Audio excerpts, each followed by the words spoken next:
The wind came down from the high country like something alive, something hungry tearing across the face of Black Hollow Pass with a sound that was not quite a scream and not quite a moan, but something older than both. It stripped the snow from the ridgelines and drove it sideways through the narrow gap between granite walls that rose 200 feet on either side, walls that had been carved by glaciers 10,000 years before where any man, red or white, had ever set foot in this territory. The stagecoach had stopped. Elowen Marsh pressed her face against the frosted glass of the coach window, but there was nothing to see. The world had been erased. Everything beyond the glass was white, a white so complete and so absolute that it seemed less like weather and more like the end of all things. She could hear the horses stamping and blowing their harnesses jingling in agitation. She could hear the driver, old Hank, cursing somewhere above her in the storm, his voice torn apart by the wind before it reached her ears. She pulled her coat tighter around her shoulders. It was not a coat built for this kind of cold. It was a city coat woolen cotton purchased secondhand from a seamstress shop on Pratt Street in Baltimore for $2.40.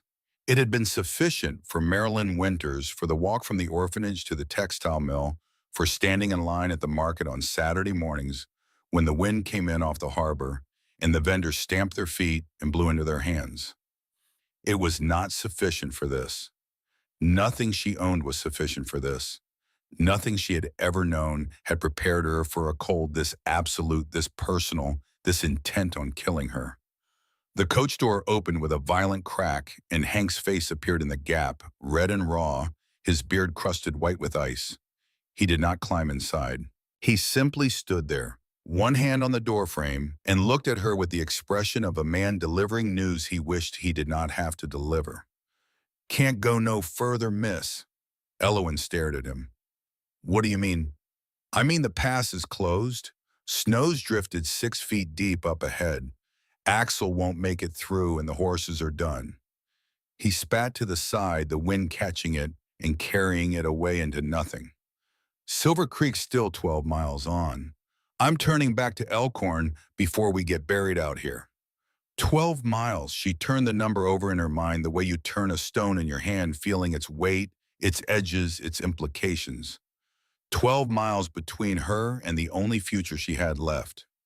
She reached into the pocket of her coat and touched the folded piece of newspaper.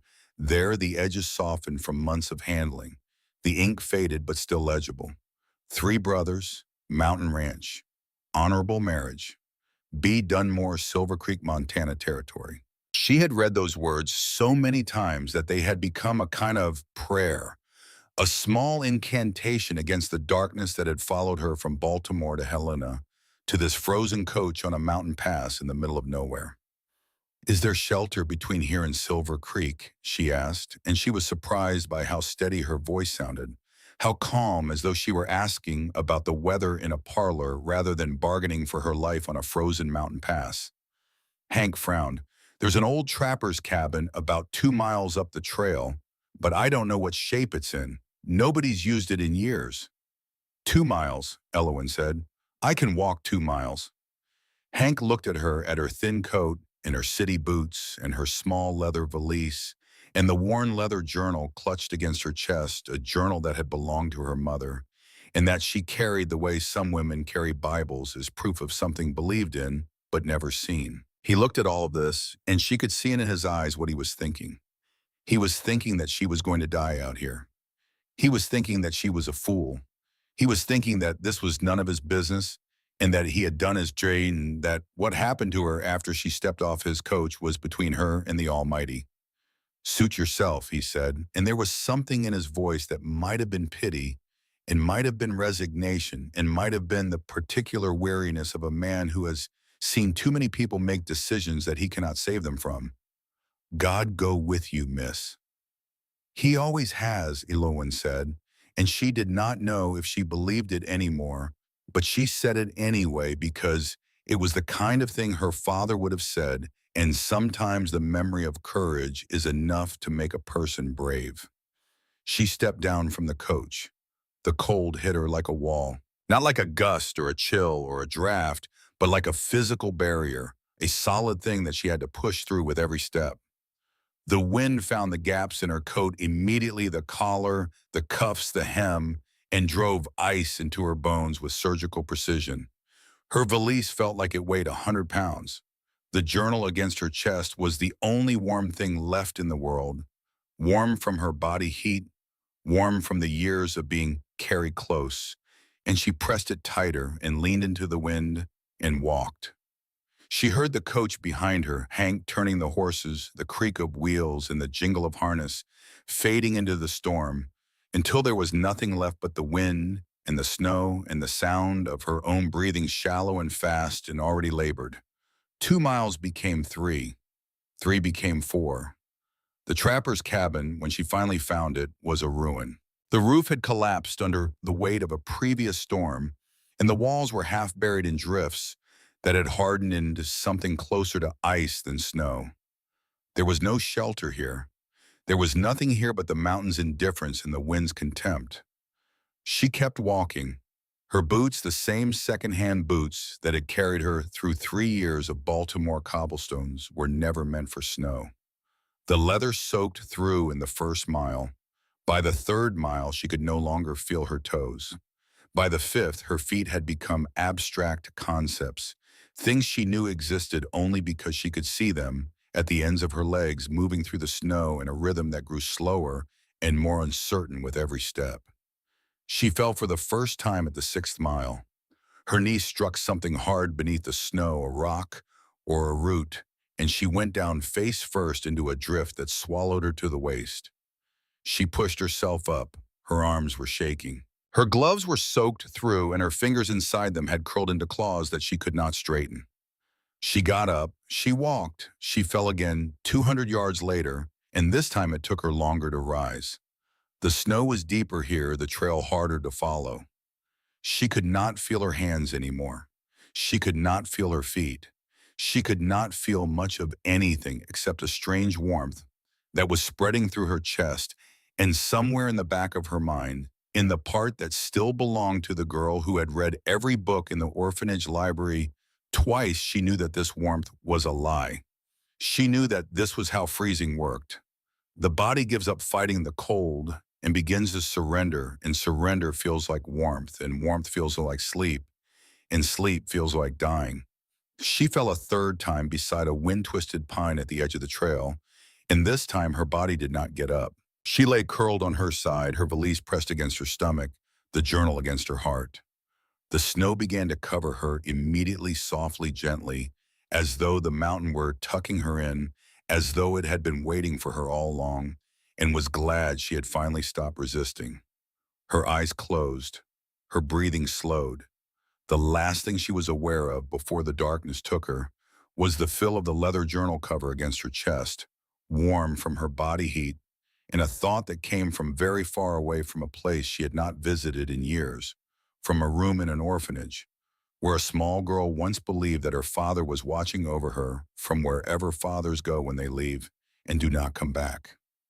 "Papa," I tried. And then there was nothing. 7 miles south in the valley below the Bitterroot Range, the Dunmore Ranch sat in the grip of the storm like a ship at anchor in a heavy sea. The house was solid 2 stories of hand-hewn pine logs, chinked with river clay and roofed with cedar shakes that Broderick and Harlan had split themselves over the course of 2 summers. The logs were thick-cut from old-growth timber that their father had felled with an axe and a cross-cut saw, and the kind of stubborn Irish determination that treats exhaustion as a personal insult. A stone chimney rose from the center of the house, and smoke poured from it in a thick column that the wind shredded and scattered before it could rise more than a few feet above the roofline. Inside, the fire burned hot and steady. The cabin smelled of wood smoke and pine resin, and the perpetual smell of beans simmering on the cast iron stove, a smell that had become so constant over the past 3 months of winter that none of the 3 men who lived here noticed it anymore. It had become part of the house itself, as fundamental as the logs and the clay and the stone, and any visitor who stepped through the front door would have been hit by it like a wave, thick and warm and faintly oppressive, the smell of men living without women, without softness, without any of the small graces that transform a shelter into a home. They sat around the oak table that their father, Declan Dunmore, had built the year he and their mother arrived in this valley 17 years ago. The table was scarred and stained, and one leg had been replaced twice, but it was solid and it was large enough for three grown men to sit around without their elbows touching, which was important in a household where two of those men had not spoken a civil word to each other in 3 days. Broderick Dunmore sat at the head. Yeah, I mean, he was the eldest at 35, and everything about him announced it. He was the tallest of the three brothers, 6 feet and 6 inches of bone and muscle, and quiet authority with shoulders wide enough to fill a doorway, and hands that could palm a horse's hoof like a grapefruit.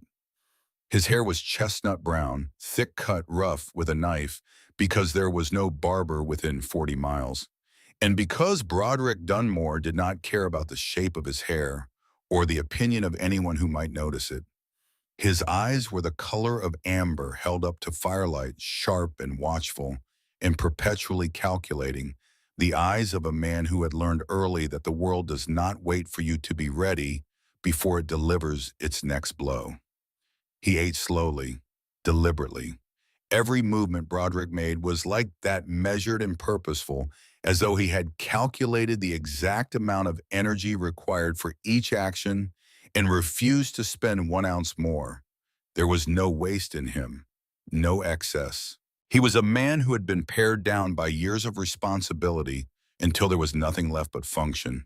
And he performed that function with the grim efficiency of a machine that does not know how to stop. Across from him sat Harlan, 29, the middle brother. Harlan was built like a blacksmith, which he was shorter than Broderick by 2 inches, but wider through the chest and arms, with forearms roped with muscle and scarred from years of working hot metal.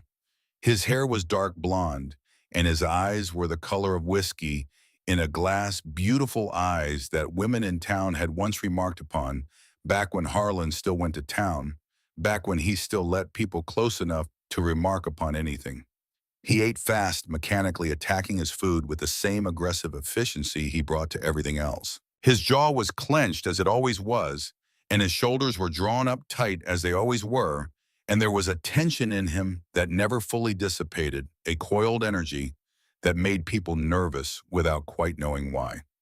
At the corner of the table, half hidden behind a book propped against a jar of dried mint, sat Orrin, 23, the youngest, the afterthought, the one who had arrived 6 years after Harlan, as if their mother had decided at the last moment that two sons were not enough, and the world needed one more Dunmore to confuse and exasperate. Orrin was tall, 6'5" like Harlan, but leaner still, filling out with a frame that promised future bulk but had not yet delivered. His hair was auburn, almost copper in certain lights, and his eyes were amber, like Broderick's, the same genetic gift from their Irish father. But where Broderick's amber was guarded and watchful, Orrin's was warm and opened the eyes of a young dog that has not yet learned to be afraid of strangers. He was the only one reading at the dinner table. He was the only one who smiled. He was in many ways the only human thing left in this house, and he did not know it, and that was perhaps the saddest thing about the Dunmore brothers. Broderick set down a spoon. Stage from Helena was due today. Orrin looked up instantly, his face brightening the way a window brightens when a cloud moves off the sun. The girl, the one who answered the advertisement. Broderick nodded once. Storm might have slowed it, but if there's no word by tomorrow. He did not finish the sentence. He did not need to. The silence that followed was heavy with implication, with the weight of an idea that had divided this household since the day Broderick had placed that advertisement in the Helena Herald 3 months ago. 3 brothers, mountain ranch, honorable marriage, 12 cents for the ad, a lifetime of consequences. Harlan broke the silence by pushing his bowl away from him with a scrape that was loud and deliberate. The sound of his chair following it across the plank floor, a punctuation mark, a declaration, a line drawn in the air between himself and the rest of the room. Going to fetch another city doll, are you? The air in the room changed. It did not cool exactly, but it tightened the way the air tightens before a thunderstorm, when you can feel the electricity on your skin and in your teeth, and you know that something is about to break. Oren's eyes dropped to his book. The fire popped and hissed. Broderick looked at his brother with an expression that was perfectly flat, perfectly controlled, the kind of calm that takes years of practice to maintain in the face of provocation. Ranch needs someone to manage the house, Broderick said, his voice even patient, the patience of a man who has had this argument 7 times before and knows he will have it 7 times more. We run cattle up the high pastures spring through fall, 10 days, 2 weeks at a stretch. Last year we came home to dead chickens, a dried up garden, and a roof leak that ruined half the flower stores. We cannot do this alone. Then hire someone.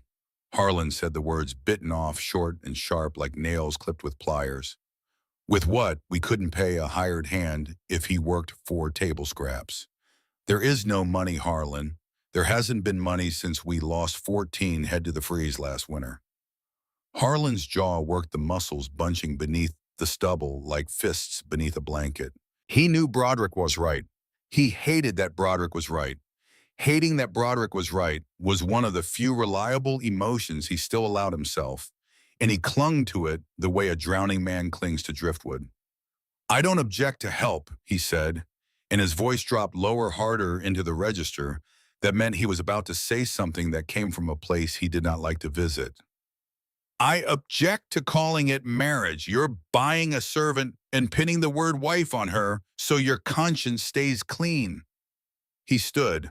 The chair fell backward and hit the floor with a crack that made Oren flinch. Harlan grabbed his coat from the peg by the door, shrugged into it with violent efficiency, and pulled the door open. A blast of cold air rushed in, scattering sparks from the fireplace across the stone hearth. Harlan, Broderick said. But Harlan was already gone, the door slamming behind him, hard enough to rattle the window glass in its frame. Silence settled over the cabin like snowfall, soft and complete. The fire crackled. The beans simmered. Somewhere outside, the wind screamed. Orange spoke without looking up from his book. You know the last time he laughed? Broderick did not answer. It was before Cora left. 3 years ago. Oren turned a page, his voice carefully casual, the way a person speaks, when they are trying very hard to sound like they are not saying something important. Not every woman is Cora. Broderick looked at the door his brother had slammed, then at the window where the storm pressed against the glass like a living thing trying to get in. He said nothing. He stood and reached for his own coat. I'm checking the stable. He walked out into the storm, leaving Oren alone with the fire and the beans and the silence and the orange cat that had appeared from somewhere beneath the stove and was now watching the door with the serene indifference of a creature that has never once been responsible for anything and intends to keep it that way. Oren sat still for a long moment, staring at the page he had been pretending to read. He could not have explained then or later what happened next. It was not a decision in any way he could have described to his brothers afterward. It was something deeper than decision, something that lived in the gut rather than the head, an instinct, a pull, a voice without words that said go and meant now. He closed the book. He stood. He reached for his coat. Oren saddled his horse in the darkness of the stable, his fingers clumsy with cold, working by feel more than sight. The animal, a sturdy mountain-bred gelding named Copper, stood patient and still while Oren cinched the girth and checked the stirrups. Copper was the kind of horse that trusted its rider completely, not because it understood the mission, but because it understood the man, and the man had never once led it somewhere that did not eventually lead back to warmth and grain and the dry comfort of the stable. He led the animal out through the side door, mounted, and rode north toward Black Hollow Pass. The storm fought him every step. The wind drove snow into his face, his eyes, his lungs. Copper lowered his head and pushed forward with the grim determination of an animal that does not question, does not hesitate, does not know how to do anything except go where it is pointed and trust that the pointing has purpose. Oren leaned forward in the saddle, one hand shielding his eyes, the other gripping the reins, and rode. 4 miles out, he almost missed her. She was a shadow against the base of a pine, a dark shape half buried in white, so small and so still that his eye passed over it twice before his brain registered what it was. Not a rock, not a fallen branch, something else, something that did not belong to the mountain. He pulled Copper to a halt and stared, his heart suddenly loud in his chest, louder than the wind, louder than the storm, louder than anything. "Whoa," he said more to himself than to the horse, and he was off the saddle before the animal had fully stopped, boots plunging knee-deep into the drift. He dropped to his knees beside the shape and began to dig. Snow fell away from a shoulder, an arm, a face, a woman's face, young, pale as candle wax, and lips the color of a bruise. Dark lashes, frosted white, lying against cheeks that showed no color at all. Orrin pulled off his glove and pressed 2 fingers against her throat. For a terrible moment, there was nothing. The wind howled. The snow drove sideways. The world was white and empty and utterly without mercy. Then he felt it, a pulse faint and slow, a whisper of life so thin that it might have been his own heartbeat echoing through his fingertips. But it was not his heartbeat, it was hers, and it was there. "Hey," he said, his voice cracking. "Hey, can you hear me?" Nothing, no movement, no sound, no sign that she was anything more than a body the mountain had decided to keep. Orrin looked at the horse, looked at the woman, looked at the storm that was growing worse by the minute. He was not strong enough to lift her onto Copper's back alone, not in this wind, not with the snow dragging at every movement. He knew it. He hated knowing it.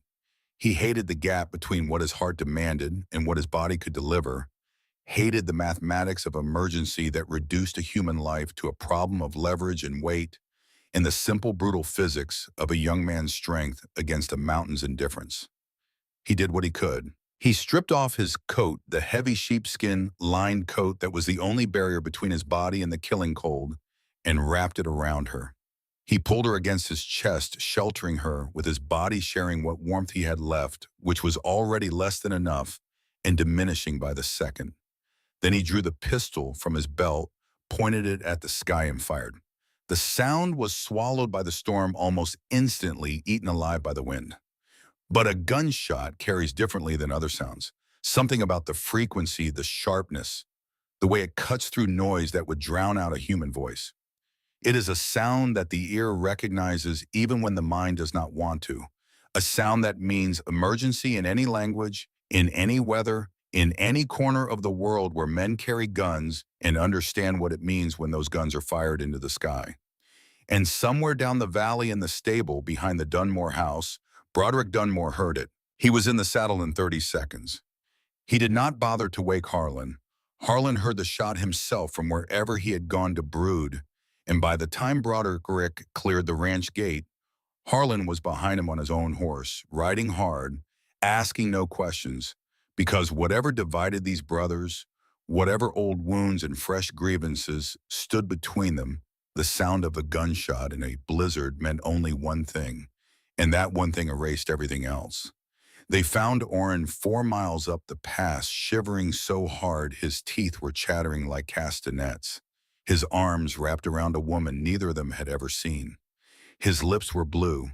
His bare arms, exposed to the cold since he had given away his coat, were mottled red and white with the early stages of frostbite. He looked up at his brothers with eyes that were desperate and defiant and terrified, the eyes of a young man who has done something brave and is now discovering what bravery costs. Broderick did not speak. He dismounted, crossed to his brother in 3 long strides, and took the woman from Orrin's arms. She weighed almost nothing. She was limp, her head falling to one side, her hair dark with ice, her skin the color of a winter sky. He lifted her onto his horse, settled her in front of him, and wrapped his bearskin coat around her in a single practiced motion. The kind of motion that comes from years of handling things that are fragile and important and cannot survive being dropped. Harlan watched from his saddle, his face unreadable in the darkness, in the snow, his whiskey-colored eyes fixed on the woman with an expression that was not quite concern and not quite curiosity, but something between the two, something careful, something guarded. Then he pulled his own coat off, leaned down from his horse, and threw it at Oren. Put that on, he said. It was not a request. It was not gentle. But it was the coat off his own back in a blizzard, and Oren understood what that meant, even if Harlan would never say it out loud. Oren fumbled into the coat with hands that had stopped working properly, grabbed the woman's fallen valise from the snow and mounted Copper. Behind him, he heard Broderick kick his horse into a gallop, the woman cradled against his chest and Harlan falling in behind without a word. Three brothers rode through the storm. Between them, they carried a strange whose name they did not know, whose life hung by a thread so thin that the next gust of wind might sever it entirely. They rode fast. They rode hard. They rode like men who understood without needing to discuss it that this was what they were for. The cabin was warm. That was the first thing, the most important thing, the thing that everything else depended on. The fire that Broderick had banked before leaving was still alive, embers glowing dull orange beneath a layer of ash, and he fed it immediately, throwing two split logs onto the coals and stirring them until flames leaped up, hungry and bright. He laid the woman on the bed beside the hearth, the narrow rope-frame bed that had been his mother's, that still wore the quilt she had stitched from scraps of old dresses and flour sacks in the years before the fever took her. He worked with the calm efficiency of a man accustomed to emergencies, pulling off the woman's frozen boots, peeling away her soaked stockings, examining her feet with careful hands. The skin was gray waxy, the color of tallow. Frostbite had set in deep, but the flesh was not yet black. There was still time. There is always time until there isn't. And Broderick Dunmore had spent his entire adult life operating in the narrow margin between those two states. He wrapped her feet in wool, elevated them on a folded blanket, and covered her body with every quilt and blanket he could find, layering them methodically, trapping what little body heat remained. Oren was at the stove, filling the dented kettle from the water bucket, with hands that shook so badly the water sloshed over the rim and ran down his wrists and dripped on the floor in small puddles that reflected the firelight. He set it to heat, found the jar of dried mint on the shelf, and measured a pinch into a tin cup. When the water was warm, not hot, because hot water on a frozen body could kill as surely as the cold itself, he brought it to the bedside and knelt. "Easy," he murmured, lifting her head with one hand, pressing the cup to her lips with the other. The liquid dribbled down her chin across her jaw, soaking into the pillow. But then her throat moved. A swallow. Faint, involuntary, the body's deep machinery still turning, even when the conscious mind had shut down. "That's it," Oren whispered. "Come on now." Harlan had gone upstairs. They heard his boots on the floorboards above, pacing, stopping pacing again. Then the creak of the stairs, and he was back standing in the doorway between the main room and the narrow staircase, arms crossed, expression carved from granite. He crossed to the bed without a word, took the woman's hand in his and examined her fingers one by one.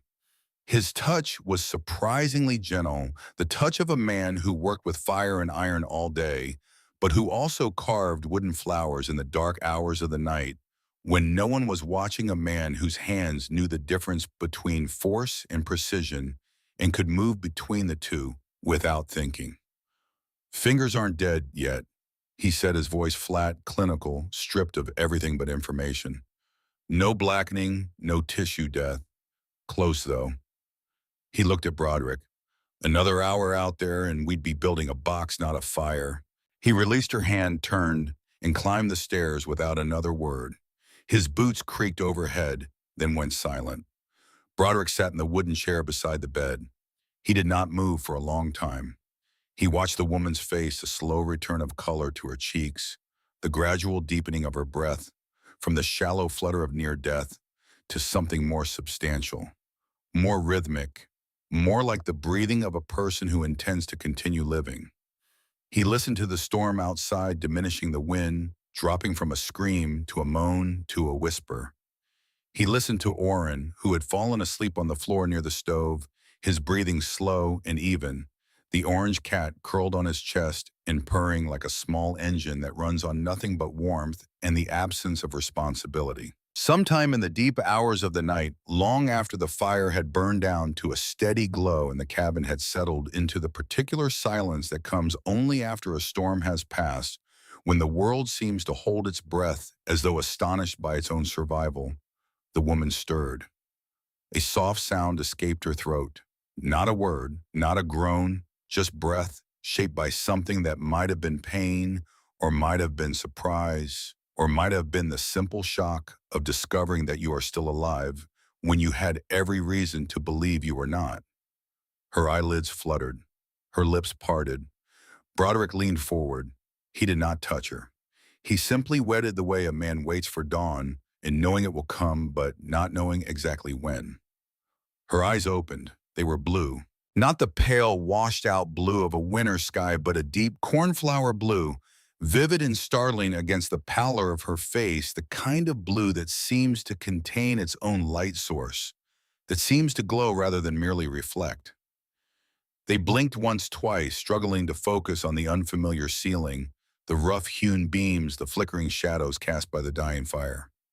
"Easy now," Broderick said, his voice low and even-pitched to calm rather than to communicate the voice he used with frightened horses and spooked cattle. "You're safe." Her gaze found him. Confusion first, then fear, then something else, a rapid calculation, an assessment, the quick intelligence of a woman whose life has taught her to evaluate her circumstances before she reacts to them. She tried to sit up. Her body refused. "Don't push it," Broderick said. "You nearly froze to death. Found you on the pass buried in snow." She stared at him, her lips moving soundlessly, trying to form words that her throat was not yet ready to produce. Her eyes moved around the room, cataloging the log walls, the stone fireplace, the young man asleep on the floor with a cat on his chest, the rough furniture, the smell of beans and wood smoke and pine resin. Back to Broderick, where the word came out as a rasp, barely audible, scraped raw by cold and dehydration. "Dunmore Ranch, 7 miles south of Black Hollow Pass." He paused. "You're the one who answered the advertisement." It was not a question, but she nodded anyway, a tiny movement that cost her visible effort. "I'm Broderick. Most call me Brody. That's my youngest brother, Orrin, on the floor there." He gestured with his chin toward the sleeping figure by the stove. "My other brother, Harlan, is upstairs." She closed her eyes, and he could see her processing this information, fitting it into the framework of everything she had imagined during the long journey from Baltimore, matching reality against expectation, measuring the distance between the life she had pictured and the life she had found. When she opened them again, there was something steadier in her gaze, something that had been tested and had held. "Elowen," she whispered. "Elowen Marsh." Morning came cold and sharp, the sky scoured clean by the storm, so blue it hurt to look at, the kind of blue that Montana produces after a blizzard, as if to apologize for trying to kill you. Sunlight poured through the frost-covered window and painted bright rectangles across the plank floor. The fire had been rebuilt and the cabin was warm, almost comfortable, smelling of fresh coffee and the same eternal beans. Elowen woke to find Orrin sitting beside the bed, a book in his lap, watching her with an expression of such open, unguarded delight that she almost smiled despite the pain that radiated through every muscle in her body, a deep bone pain that felt like the cold had gotten inside her and was still there, still working, still trying to finish what it had started on the pass. "You're awake," he said, keeping his voice low, but unable to suppress the excitement in it, the way a child tries to whisper about something wonderful and fails completely. "I told Brody you'd be all right. I said she walked 6 miles through a blizzard in city boots. She's tougher than she looks." He grinned wide and genuine, and it was the first real smile anyone had directed at Elowen in longer than she could remember, a smile that expected nothing and offered everything. "I'm Orrin, the youngest. I found you out there on the pass." "Well, I found you and Brody carried you, and Harlan helped too, though he'll never admit it." Elowen pushed herself up slowly, every joint protesting, every muscle filing its formal complaint. She looked around the room with clearer eyes than the night before. Simple, clean mostly, rough but honest. No curtains on the windows, no flowers on the table, no embroidered cushions on the chairs, no evidence of any hand other than a man's. A house built and maintained by men who understood function but had no concept of comfort, who could build a wall that would stand for 100 years but would never think to put anything on it. Three of you, she said, her voice still rough, but stronger now, gaining ground against the rawness in her throat. The advertisement said three brothers. That's right. Orrin leaned forward, elbows on his knees, animated by the pleasure of having someone new to talk, to someone who had not already heard every story he knew and grown tired of them. Brody's the oldest. He's the one who, well, he runs everything, makes the decisions, works the hardest, talks the least. He lowered his voice conspiratorially. Harlan's the middle one. He takes some getting used to. Don't take anything he says personally. He's not actually mean. He searched for the word, turning it over in his mind the way you turn a stone looking for the right face. Angry at everything. Has been for a while. But underneath all that, he's the one who fixed your boots last night. Stitched them himself and reinforced the soles. Put them by the fire to dry so you'd have them when you woke. Elowen looked toward the fireplace. Her boots sat on the hearth neatly placed, and even from the bed she could see the fresh stitching along the seams, the new leather patch on the sole work done with care and skill by hands that knew what they were doing and took pride in the knowing, even when the man attached to those hands would rather die than admit it. The front door opened. Broderick stepped inside, but bringing with him the smell of cold air and hay and the particular sharpness of a winter morning that has not yet decided whether it will warm up or freeze harder. He stopped when he saw Elowen sitting up. You look better. I feel better. She met his eyes. Thank you for saving my life.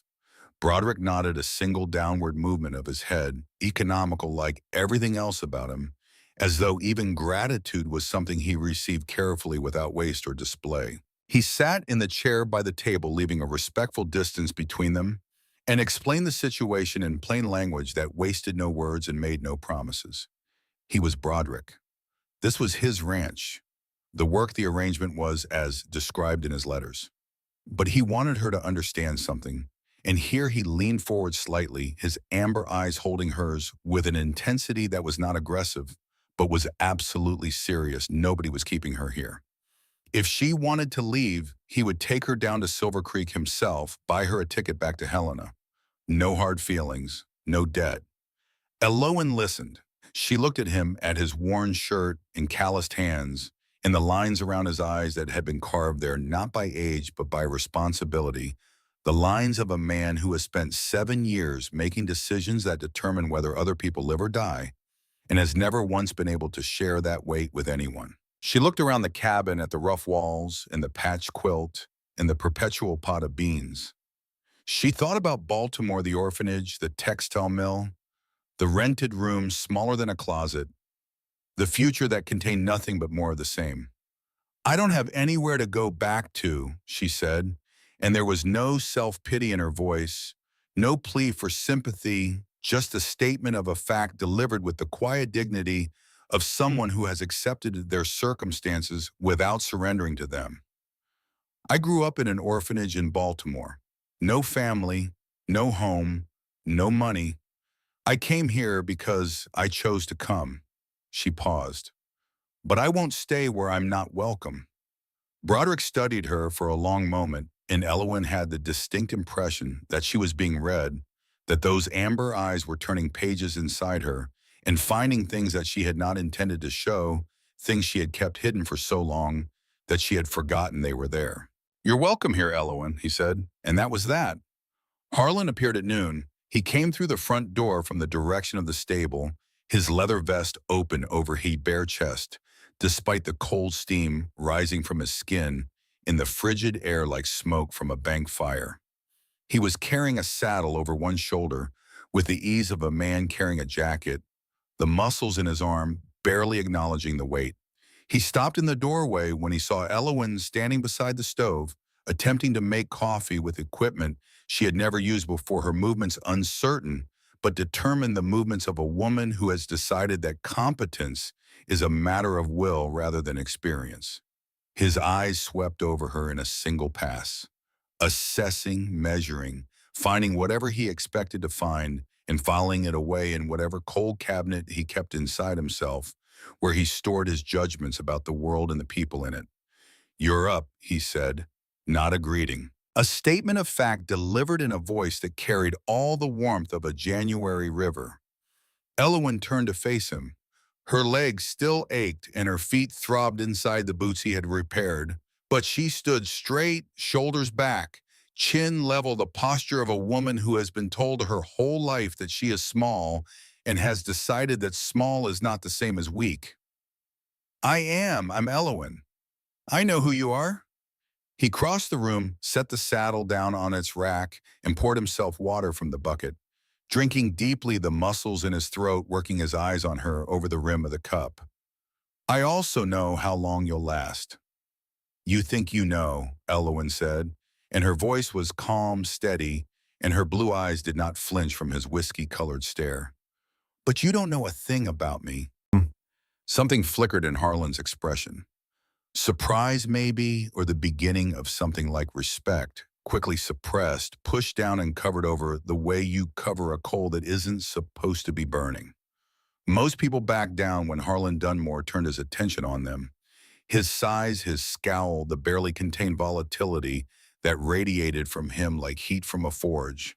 These things were usually sufficient to end a conversation before it began. They were tools he had perfected over 3 years of solitude, weapons designed to keep the world at a distance where it could not hurt him again. This woman did not back down. "I know enough," he said, and walked past her and out the back door without another word. Orrin appeared at the foot of the stairs, wincing apologetically, his face carrying the expression of a person who has just witnessed a small explosion and is hoping no one was injured. "Sorry about him." Elowen watched Harlan through the window. He was splitting wood in the yard, each swing of the axe powered by something that had nothing to do with firewood and everything to do with a fury that lived so deep inside him that he did not know where it ended and he began. The blade bit into the logs with a violence that made her flinch, but she did not look away. "He's hurting," she said quietly. "Isn't he?" Orrin did not answer, but the way he looked at the floor told her everything she needed to know. The first week passed in a blur of small failures and smaller victories. Elowen burned the cornbread. She burned the beans.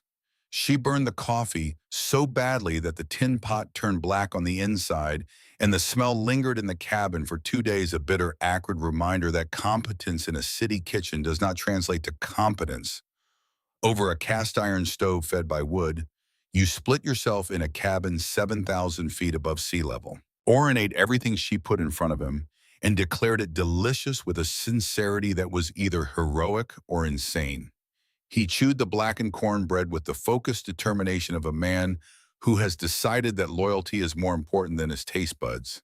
And when Elowen apologized for the third time in one meal, he looked at her with genuine confusion and said, "Apologize for what? This is the best food I've had in months."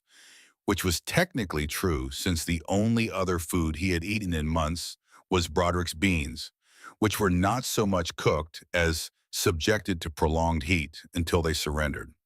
Broderick ate without comment. He chewed, he swallowed, he did not praise, and he did not criticize. He simply consumed what was placed in front of him with the methodical indifference of a man who views food as fuel rather than pleasure. And Elowen eventually understood that this absence of reaction was its own form of acceptance. Broderick Dunmore did not waste words on things that did not require words. If the food had been truly inedible, he would have said so. His silence was permission. Harlan looked at the charred offering, stood, walked outside, and ate cold jerky by the stable, which was in its own way a form of mercy, because the words he was choosing not to say would have been worse than hunger. He sat on the chopping block with his back against the stable wall and chewed dried meat in the freezing air.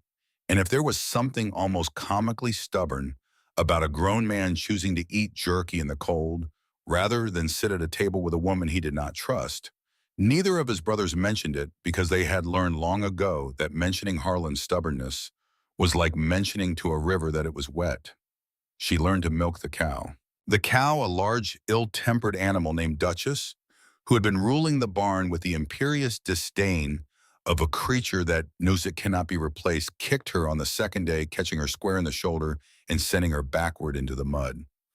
The impact knocked the breath from her lungs and left a bruise that would darken over the next week from red to purple to a sickly green that spread across her shoulder blade like a map of a country she had never wanted to visit. She did not cry. She got up, wiped the mud from her dress with hands that were shaking not from pain, but from the effort of refusing to show pain, and she walked back to Duchess and sat down on the stool and tried again. Her hands were wrong. She knew they were wrong.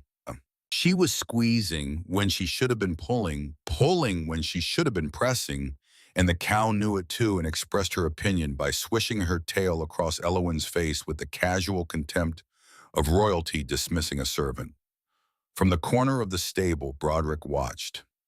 He stood in the shadow of the hayloft with his arms crossed and his shoulder against the post, and he did not help. He did not offer advice. He did not step forward and demonstrate the correct technique, but he did not leave either, and Aloan understood, with the particular intuition of a woman who has spent her life reading the unspoken language of the people around her, that he had positioned himself close enough to intervene if the animal truly endangered her. His protection was like everything else about him, present, but unannounced, solid, but silent, a wall you did not see until you leaned against it and discovered it was there. She cleaned the house. This was a revelation, not in the spiritual sense, but in the archaeological sense, because cleaning the Dunmore cabin was less like housekeeping and more like excavating a site where civilization had once existed and had since been abandoned to the forces of entropy and masculine indifference. She found a boot inside the soup pot, not near the soup pot, inside it, as though someone had been cooking soup and had decided mid-stir that the pot's true purpose was footwear storage and had simply placed the boot in Anis and walked away and never thought about it again. She held the boot up and looked at it, and then she looked at Oren, who was the only brother present at the time, and Oren looked at the boot and then at her and said, "I've been looking for that," with an expression of such genuine relief that she did not know whether to laugh or weep. She found a dead squirrel under a bed. She found 3 months of old newspapers that Oren had hidden under a loose floorboard because he could not bear to burn them. She found cobwebs in places that she did not think cobwebs could physically exist. Cobwebs that seemed to have been growing for years, that had achieved a size and density that suggested they were no longer webs, but structures. Small architectural achievements by spiders that had long since died but whose legacy endured. She cleaned it all, working from dawn to dusk with the methodical determination of a woman who had spent her childhood scrubbing orphanage floors on her hands and knees with a brush and a bucket of water that was always cold and never enough, and who understood that cleanliness was not about aesthetics but about dignity. A clean room is a room that says someone cares. A dirty room is a room that has given up. And Aloan Marsh had not survived an orphanage in a blizzard and 6 miles of walking through chest-deep snow in city boots to live in a room that had given up. By the end of the first week, the cabin smelled like soap and pine oil instead of sweat and burned beans. The windows were clean, the floor was swept, the quilt on each bed was straightened and the pillow was fluffed, and there was a jar of dried wildflowers gathered from the edge of the snow line where the first brave stems were pushing through the frost like small acts of faith sitting on the center of the table. Oren noticed everything and commented on everything. "It smells different in here," he said one evening, looking around the room with genuine wonder, as though he had walked into a building he had never entered before, rather than the house he had lived in his entire life. "It smells like a home." Broderick noticed everything and commented on nothing. But Elowen observed that each morning when he came in from the early chores, his eyes swept the room in a quick circuit, taking in whatever she had changed or added or fixed. And there was something in his expression, not quite a smile, not quite surprise, but a subtle softening around the eyes, a relaxation of the muscles that held his face in its permanent expression of vigilant control that told her he was seeing it, that her work mattered, that she mattered. Harlan noticed everything and pretended to notice nothing. He continued to avoid her leaving the house before she woke and returning after she had gone to bed, a ghost who shared their address but not their lives. But one morning, Elowen woke to find a small wooden shelf mounted beside her bed, simple but well made. The wood sanded smooth and fitted together with joints so precise that you could not see where one piece ended and another began. It was exactly the right size to hold her mother's journal and a candle. It had not been there the night before.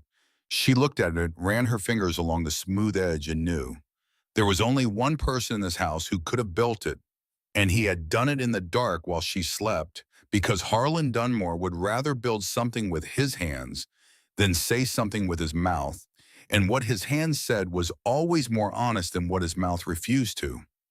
3 weeks passed. Spring arrived the way it always arrived in the Bitterroot Valley, not as a season, but as a negotiation. The snow retreated from the lower pastures, first pulling back in patches that revealed mud and brown grass, and the pale green shoots of new growth pushing through like promises that the earth was not yet done keeping. The creek that ran along the eastern boundary of the Dunmore property, frozen solid since November, began to crack and mutter, sending threads of meltwater down through the rocks toward the valley floor. The air warmed by degrees grudgingly, as though the mountains were reluctant to release their grip on the cold. In that time, three relationships had begun to form, each along its own trajectory, each at its own pace, each carrying its own particular gravity. Lowen and Orrin had become friends in the truest and most uncomplicated sense of the word. They were the same age, shared the same appetite for books and conversation, and possessed the same fundamental decency that made friendship between them feel less like a choice than an inevitability. In the evenings after the dishes were cleared and the fire was banked for the night, they sat together at the table while Elowen taught Orrin to write. His handwriting, self-taught from years of copying letters out of salvaged books, was atrocious, a lurching parade of misshapen letters that looked like they had been written during an earthquake by a man riding a horse. Elowen held his hand and guided the pen, forming each letter, slowly, patiently, the way the matron at the orphanage had once done for her back when she was small enough to believe that learning to write was the most important thing in the world. And perhaps it was because the ability to put words on paper is the ability to make yourself permanent, to leave proof that you existed, and for a girl who grew up without a family, permanence was not a luxury but a necessity. "Your letters are getting straighter," she told him one evening, examining his practice sheet by lamplight. Orrin beamed. "You think so?" "I know so. Look at that capital R. That's almost elegant." "Elegant," Orrin repeated, savoring the word like a piece of candy, rolling it around in his mouth, tasting it. "Nobody has ever called anything I've done elegant." From the chair by the fireplace, Broderick watched them over the edge of the book he was pretending to read. His eyes lingered on the scene on the way Elowen's hand guided Orrin's on the way. His youngest brother's face glowed with a pleasure that had nothing to do with penmanship, and everything to do with being seen, being valued, being told that something he had made was worthy of a word like elegant. Broderick's expression did not change, but he turned the page of his book without reading it, and he did not look away for a long time. Elowen and Broderick moved toward each other with the slow deliberation of two people who understood that whatever was growing between them was too important to rush and too fragile to force. Broderick was not a man who spoke about feelings. He was not even, Elowen suspected, a man who fully recognized his own feelings until they were standing directly in front of him, blocking his path, demanding to be dealt with. But he communicated in a language that she was learning to read, a language of action and presence, in small wordless gestures that said more than sentences ever could. He left warm water by the basin every morning, heated on the stove, before she woke, so that she did not have to wash her face with ice-cold water from the pump. He built a small wooden box and placed it on the porch by the front door so that she had somewhere to sit when she stepped outside in the evenings to watch the sunset, and he sanded it smooth and rubbed it with beeswax so that it would not snag the fabric of her dress. He moved the water bucket to a lower shelf so she could reach it without stretching. He widened the path from the house to the chicken coop so her skirt would not catch on the fence posts. He never mentioned any of these things. They simply appeared overnight as though the house itself were quietly rearranging itself to accommodate her presence, as though the cabin had decided independent of its owner that this woman belonged here and had begun making room. One afternoon, Elowen was hanging laundry on the line behind the house when the wind, still carrying the last bite of winter, caught a tablecloth and tore it from her hands. It sailed toward the fence, flapping like a wounded bird, and before she could chase it, Broderick was there. He stepped into the wind, blocked it with his body, caught the tablecloth with one hand, and held it out to her. Their fingers touched as she took it. A brief contact, accidental, lasting perhaps half a second. Broderick pulled his hand back as though he had touched a hot stove. He nodded once, turned, and walked away. But Elowen saw the back of his neck redden above his collar, and her own heart was beating in a way that had nothing to do with the wind and everything to do with the half-second when his calloused fingers had brushed against hers, rough and warm and startling in their gentleness. And she stood there holding the tablecloth and watching him walk away, and understanding with a clarity that was almost painful that this man who could not say what he felt could show it in 1,000 ways, and that every one of those ways was a word in a language she was only beginning to learn. Elowen and Harlan existed in a state of armed neutrality that was slowly, almost imperceptibly, shifting towards something else. Harlan still avoided direct conversation. He still left the house before she woke and returned after she had retired for the night. He still ate his meals in silence when he could not avoid eating them. In her presence, his eyes fixed on his plate, his jaw working steadily, his expression a fortress with the gates closed and the drawbridge raised, and the archers on the walls with their bows drawn and their arrows pointed at anything that moved. But the fortress had cracks, and Elowen, who had spent her childhood in an orphanage, where survival depended on reading the moods of adults who held absolute power over your life, was very good at finding cracks. She discovered that every morning before anyone else was awake, Harlan went to the stable to feed and tend the horses. She began rising early herself, slipping out of bed in the gray pre-dawn light, pulling on her repaired boots and her coat, and walking quietly to the chicken coop. She fed the hens while Harlan fed the horses, the two of them working in parallel silence, separated by 30 feet of frozen ground and 3 years of a man's accumulated distrust, and neither of them spoke a word. This went on for a week. Then one morning, Elowen found a hard-boiled egg sitting on the fence rail of the chicken coop, precisely where she always rested her hand when she leaned over to scatter feed. It was still warm. She looked toward the stable. Harlan was inside, his back to her, brushing down a mare with long, steady strokes. He did not turn around. He gave no indication that the egg had anything to do with him. Elowen ate the egg. It was perfectly cooked, the white firm, the yolk golden, and still slightly soft in the center. The next morning, she left a cup of hot coffee on the hitching post outside the stable door, the post where Harlan always paused to adjust his gloves before going inside. She went back to the chicken coop and did not watch to see if he took it. He took it. And so began the strangest conversation Elowen Marsh had ever had, a conversation conducted entirely without words, entirely through small acts of provision, left in places where only the other person would find them. An egg on a fence rail, a cup of coffee on a post, a biscuit wrapped in cloth placed on the stable windowsill where the morning sun warmed it, a carved wooden button left on the kitchen table beside the mending basket to replace the one that had fallen off her coat and that she had thought no one had noticed. They never acknowledged these exchanges. They never spoke of them. They never looked at each other while they were happening. But the distance between the chicken coop and the stable seemed to shrink by a few inches every day, and the silence between them shifted from the silence of hostility to the silence of two people who are learning to occupy the same space without conflict, which is a different thing entirely and much closer to trust than either of them would have admitted.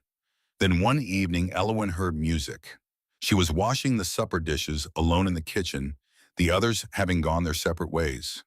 Broderick was on the porch doing whatever Broderick did on the porch in the evenings, which mainly involved staring at the mountains and thinking thoughts he shared with no one. Orrin was upstairs reading by candlelight. And Harlan was, she assumed, in the stable where he spent most of his evenings in the company of animals, who did not ask questions and did not expect answers.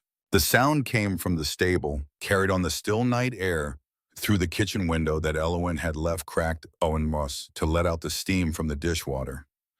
Banjo strings plucked softly tuned with the careful precision of someone who had not played in a while, but whose fingers remembered the shapes, remembered the distances between notes, remembered the particular pressure required to make a string bing rather than merely sound. And then a voice low and rough in aching singing words in a melody that Elowin recognized as Irish, a lullaby or a folk song, something old and sad and beautiful, the kind of song that fathers sing to children in countries they will never see again. Elowin set down the dish she was washing. She moved to the door, opened it a few inches, and stood in the gap, not stepping outside, not making herself visible, just listening. The voice rose and fell with the melody cracking on the high notes, steadying on the low ones, and there was a vulnerability in it that she had never heard from Harlan Dunmore in any other context. A tenderness that his speaking voice had been stripped of years ago, but that his singing voice still carried like a river that goes underground and emerges somewhere unexpected, clear and cold and real. She stood there until the song ended. Then she closed the door softly, so softly that the latch barely clicked, and went back to the dishes, and she did not tell anyone what she had heard, because she understood with perfect clarity that if Harlan knew she had been listening, he would never sing again, and the world would be worse for the silence. Orrin told Elowin his secret on a Tuesday afternoon in late March, while they were sitting on the woodpile behind the house watching a pair of hawks circle above the valley in three wide lazy spirals that made the sky seem larger and the earth seem smaller, and everything in between seem possible. "Can I tell you something?" he said, and his voice had lost its usual lightness, replaced by something quieter and more uncertain. The voice of a person who is about to hand you something breakable and is not sure you will hold it carefully enough. "Of course." He was silent for a moment, pulling at a loose thread on his sleeve. "I think I'm a burden to them." Elowin looked at him. "What? Broderick and Harlan, I think they keep me around because I'm their brother and they feel obligated, not because I'm actually useful." He said it matter-of-factly, the way you state a mathematical truth, but Elowin heard the tremor beneath the calm, the hairline fracture running through every word. "Broderick does everything. He built this ranch. He makes every decision. He's the one who holds it all together. In Harlan, he can shoe a horse and forge a hinge and build a table that'll last 100 years. What do? I read books. I write letters nobody sends. I named a cat." He looked at her, and his amber eyes, so like Broderick's, but without the armor, were raw. "Books don't mend fences, Elowin. Books don't keep wolves from the herd." Elowin held his gaze. She let the silence sit for a moment, not rushing to fill it, giving the weight of what he had said the respect it deserved. Some words need space around them. Some confessions need room to breathe. "Orrin," she said, "who found me in the blizzard." He blinked. "I did. Not because you were the strongest, not because you were the fastest, because you were the only one who cared enough to ride out into a storm when nobody asked you to." She paused. "That wasn't books. That was heart. And nobody in this family has a bigger one than you." Orrin did not speak for a long time. He turned his head away, and she saw him swipe at his eyes with the back of his hand, quick and furtive, pretending it was dust, pretending the wind had gotten into his eyes, pretending everything except the truth, which was that he was crying because someone had finally said the thing he needed to hear, and the relief of hearing it was more than he could hold inside his body without it leaking out. When he looked back at her, his smile was different from his usual smile. It was smaller, and it was real, and it was the smile of a person who has just been told something they desperately needed to hear and is trying to figure out where to put it inside themselves so they will never lose it. "Thank you," he said. Elowen put her hand on his arm. "Don't thank me. Just remember it." A hawk screamed overhead, high and piercing, and the sound echoed off the mountains and faded into a sky that was finally, after months of gray, beginning to remember what blue looked like. On a morning when the air smelled of mud and new grass and the creek was running high with snow melt, Elowen walked to the kitchen with the bucket and found something wrong. The bucket was lighter than it should have been. She carried it to the creek, knelt on the bank, and stared. The water was low. Not low the way a creek gets low in late summer, gradual and expected, but low in the way that means something has changed upstream, something sudden, something deliberate. The flow that had been running fast and full 3 days ago was now a trickle, barely enough to cover the stones at the bottom, and the stones themselves were drying out their surfaces, already beginning to show the chalky whiteness that comes when water abandons the rock it has been polishing for centuries. She brought the bucket back half full and told Broderick. He did not say anything at first. He set down the bridle he had been mending, stood and walked outside. He stood at the edge of the creek bank and looked upstream toward the mountains, toward the place where the creek came down through a narrow gorge before spreading out across the Dunmore property. His face did not change, his body did not tense, but something behind his eyes went dark the way a lamp goes dark when the wick is turned down, not extinguished but reduced, pulled back to a point of concentrated intensity that was more dangerous than any outward display of anger. "Get Harlan," he said. They rode upstream together, Broderick and Harlan, and when they came back 3 hours later, both horses were lathered and both men were silent in ways that Elowen had learned to read as bad. Broderick's silence was the silence of a man organizing his thoughts into battle formation. Harlan's silence was the silence of a man holding a lit match over a fuse and deciding whether to let it drop. Broderick sat at the table. He laid his hands flat on the scarred oak surface, palms down, and he told Elowen what they had found. Someone had built a dam. Not a natural dam, not a beaver dam, not an accidental blockage of fallen timber. A constructed dam stone and log stack deliberately across the creek at the point where it passed through land that Desmond Hale claimed as his own. The dam was solid, well-built, designed not to block the water entirely, but to control it, to reduce the flow to a trickle, to keep just enough moving downstream that it could not be called a complete blockage while still starving every property below it of the water they needed to survive. "Hale," Harlan said. One word.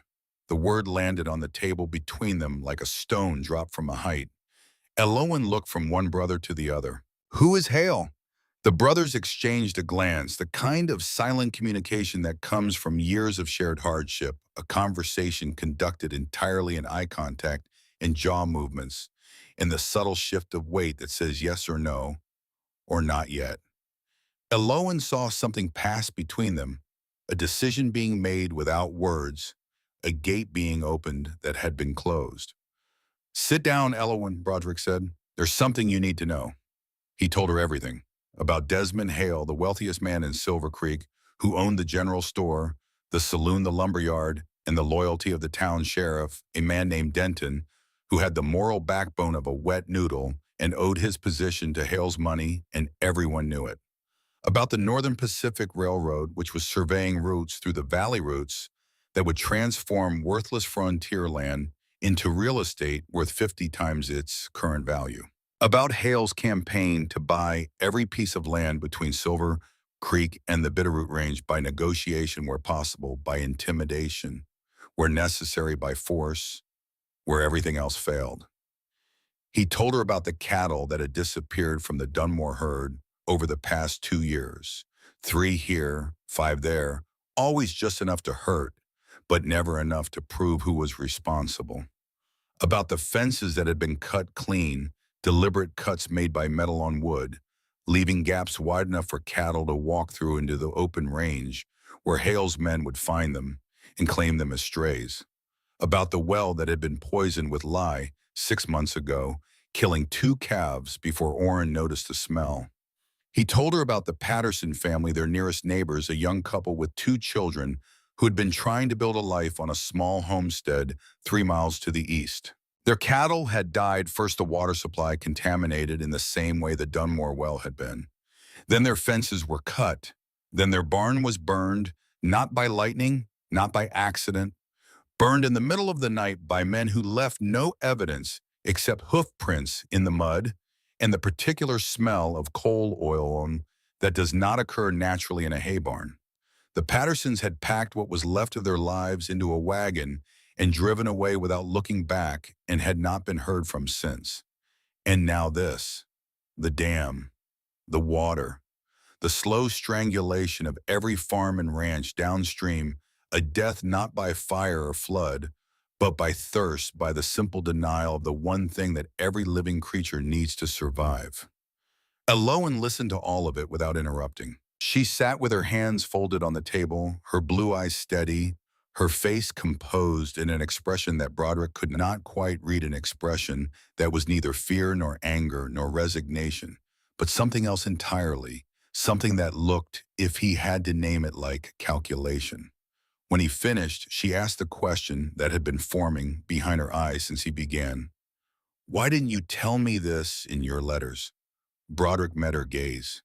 There was no evasion in his eyes, no justification, just the blunt truth of a man who did not believe in decorating reality. "Because if I had, nobody would have come."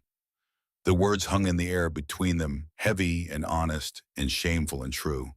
They sat there like stones too heavy to move, too real to ignore. And Broderick did not look away from her while they settled, because looking away would have been the same as apologizing, and he was not sorry for what he had done, only sorry that he had needed to do it. Elowen was silent for a long time. She looked at the window where the spring sunlight fell across the floor in bright rectangles. She looked at the valley beyond, beautiful and vast and full of threat. She looked at the house, this rough and imperfect shelter that three men had built with their own hands and were fighting to keep with their own stubbornness and their own sweat and their own refusal to be driven from the only ground they had ever called their own. "I would have come anyway," she said. Harlan, who was leaning against the porch post with his arms crossed and his face set in his usual expression of hostile indifference, turned his head and looked at her. And for the first time since she had arrived at this ranch, for the first time since she had opened her eyes in this cabin and found herself alive in a world she did not know, Elowen saw something in Harlan Dunmore's eyes that was not anger and was not suspicion and was not contempt. It was surprise, pure unguarded human surprise. The surprise of a man who has built his entire worldview on the assumption that people cannot be trusted and who has just encountered evidence that his assumption might be wrong. And it changed everything. Desmond Hale came to the ranch on a morning when the willows along the diminished creek were beginning to yellow with thirst, and the grass in the lower pasture was turning brown at the tips despite the season that should have made it green. He arrived with his two men as Broderick had described. Hale himself rode a black stallion with silver tack, an animal that cost more than the Dunmore Ranch earned in a year, and that was kept groomed and polished to a shine that seemed designed specifically to remind everyone who saw it of the distance between their world and his. He was a thick man, not fat, but dense, packed tight, with a face that had probably been handsome once and had since been consumed by the appetite behind it. His eyes were small and sharp and set deep beneath heavy brows, and they missed nothing. Behind him rode Drummond, who was enormous in the way that certain men are enormous, not through effort or discipline, but through some accident of genetics that had given him the body of a draft horse and the mind of a not particularly clever dog. His hands were the size of dinner plates. His expression suggested that thinking gave him a headache, and that he had solved this problem by simply not doing it. And behind Drummond came Pike, who was Drummond's opposite in every physical dimension, thin as a fence post, with a narrow face and close-set eyes that moved constantly, scanning, calculating, memorizing. He had the look of a man who had made a career of knowing things that other people wished he did not know, and using that knowledge in ways that made those people uncomfortable. He was the kind of man who never raised his voice because he never needed to. The things he whispered were worse than anything he could have shouted. They rode into the yard without invitation, as though the gate were theirs and the ground beneath it were theirs and the air above it were theirs. Hale did not dismount. He sat his horse in the center of the yard and waited for the Dunmores to come to him, which was itself a statement, a man who expects the world to present itself for his inspection. Broderick walked out onto the porch. His hands hung loose at his sides. No weapon visible, but his posture carried its own warning. The stillness of a man who does not need to demonstrate what he is capable of because everyone who looks at him can see it for themselves. Harlan appeared from the stable, an axe handle resting against his shoulder. Not pointed at anyone, not threatening exactly, but present, a reminder that the distance between a tool and a weapon is measured in intention. Orrin stood near the chicken coop, quiet, watchful, his hand resting on the fence rail. Dunmore, Hale said, and even his greeting was a diminishment, the last name only, no. Mr. No nod, no acknowledgement that the man standing on the porch was standing on his own property. I've come to make you a final offer, $300 for the whole spread. Land, house, outbuildings, stock. A generous price for a property this far from the rail line. Broderick looked at him. No. The word hung in the cold morning air, plain and absolute. No explanation, no negotiation, no counteroffer. Just the word itself, hard as granite, placed between them like a wall. Hale's smile did not waver, but it changed quality the way a knife changes quality when you turn it from the flat to the edge. You don't understand, Dunmore. The Northern Pacific is surveying through this valley. That's not speculation, that's fact. When that railroad comes through, every piece of ground between here and the Bitterroot Range will be worth 50 times what it's worth today. The smart play is to sell now, take your money, start over somewhere flat. Because when the railroad comes, it doesn't ask permission. It takes what it needs. Then let it come and take, Broderick said. But it won't be taking from you. This land is ours. Hale leaned forward in his saddle, and the pretense of geniality fell away from his face like a mask that had been held on with weak glue. What remained underneath was not ugly exactly, but it was hard, the face of a man who has spent his life acquiring things and has come to believe that the act of acquisition is its own justification. Yours, he repeated, and the word carried a weight of contempt that made the syllable itself sound like an insult. You and your brothers squat on this ground like ticks on a yaw and call it ownership. You don't have the money to improve it, the men to defend it, or the brains to see what's coming. And now that creek of yours is running a little thin, isn't it? The smile returned thin and sharp. Water's a precious thing out here, Dunmore. Hard to run cattle without it. Hard to grow anything. Hard to live. It was at that moment that Elowen stepped onto the porch. She had not planned to. She had been hanging laundry behind the house and had come around the corner to get more clothespins from the basket on the front step. But Hale saw her, and the effect was immediate. His eyes locked onto her with the acquisitive focus of a man who has spent his life identifying assets and vulnerabilities and who had just identified both in the same person. Well, he said, and his voice shifted to something that pretended to be warm and was actually something much colder. The mail-order bride. I've heard the stories. He looked her over without subtlety, without courtesy, the way you look at livestock at auction. Then he turned back to Broderick. Pretty thing, Dunmore. But you sure she knows what she stepped into? This country isn't kind to city women, especially when the water runs out. Harlan moved forward one step, just one, but it was a step that covered a great deal of ground in terms of what it communicated. His hand tightened on the axe handle. Broderick extended his arms sideways, without turning his head, without looking a barrier placed in his brother's path, with the precision of long practice. Harlan stopped. His jaw was a knot of muscle. Owen looked at Hale. She did not lower her eyes. She did not step back.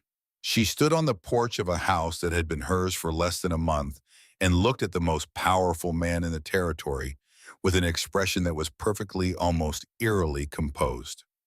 "I know exactly where I am, sir," she said. Hale studied her for a moment, and Owen saw something shift behind his eyes, a recalculation and adjustment. He had expected to find a frightened girl in a borrowed dress.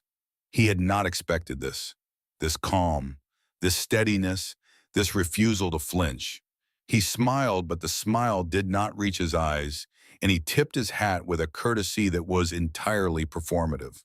"I hope so, sweetheart," he said, "because this country can be very hard on people who don't know their place." He turned his horse with a sharp pull on the reins. Drummond followed immediately, a large shadow trailing a smaller, darker one. Pike lingered for a moment, his rodent eyes sweeping across the property, the barn, the stable, the fence line, the path to the front door, memorizing it all with the focused attention of a man who expected to need this information later. Then he too turned and rode after his employer. They watched until the three riders disappeared into the tree line. Nobody spoke for a long time. The only sound was the wind and the thin, diminished murmur of the creek and the distant call of a bird that did not know or care about the things that men do to each other over land and water in the future. Then Harlan said, his voice low and tight with an anger that had nowhere to go. "One of these days he's going to push too far." "Not today," Broderick said, but his hands, Owen noticed, were clenched into fists at his sides and the knuckles were white. That night, after Orrin and Harlan had gone upstairs and the cabin had settled into the particular quiet of a house where people are sleeping, but the house itself is not. Owen sat in the chair opposite Broderick by the fire. The flames had burned low, casting the room in amber shadow. The orange cat purred on the hearth, oblivious to everything except its own comfort. Outside, the night was still and cold and full of stars. "Tell me about your parents," Owen said. Broderick looked at her. The firelight caught the amber of his eyes and turned them to molten gold, liquid and warm, and nothing like the hard, watchful amber she saw during the day.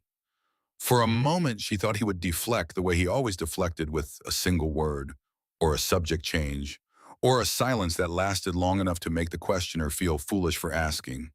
But he did not. "Pa came from County Cork," he said, and his voice had dropped into a register she had not heard before. Deeper, slower, the voice of memory. The voice of a man returning to a room he has not visited in years and finding everything exactly where he left it. His name was Declan. He was a miner, came to America with nothing but a wool coat and a bad temper and enough stubbornness to build a life out of rocks and mud. Ma was from the Hollows, West Virginia, a mountain woman who could shoot straighter than most men and cook better than all of them. Her name was Bridget.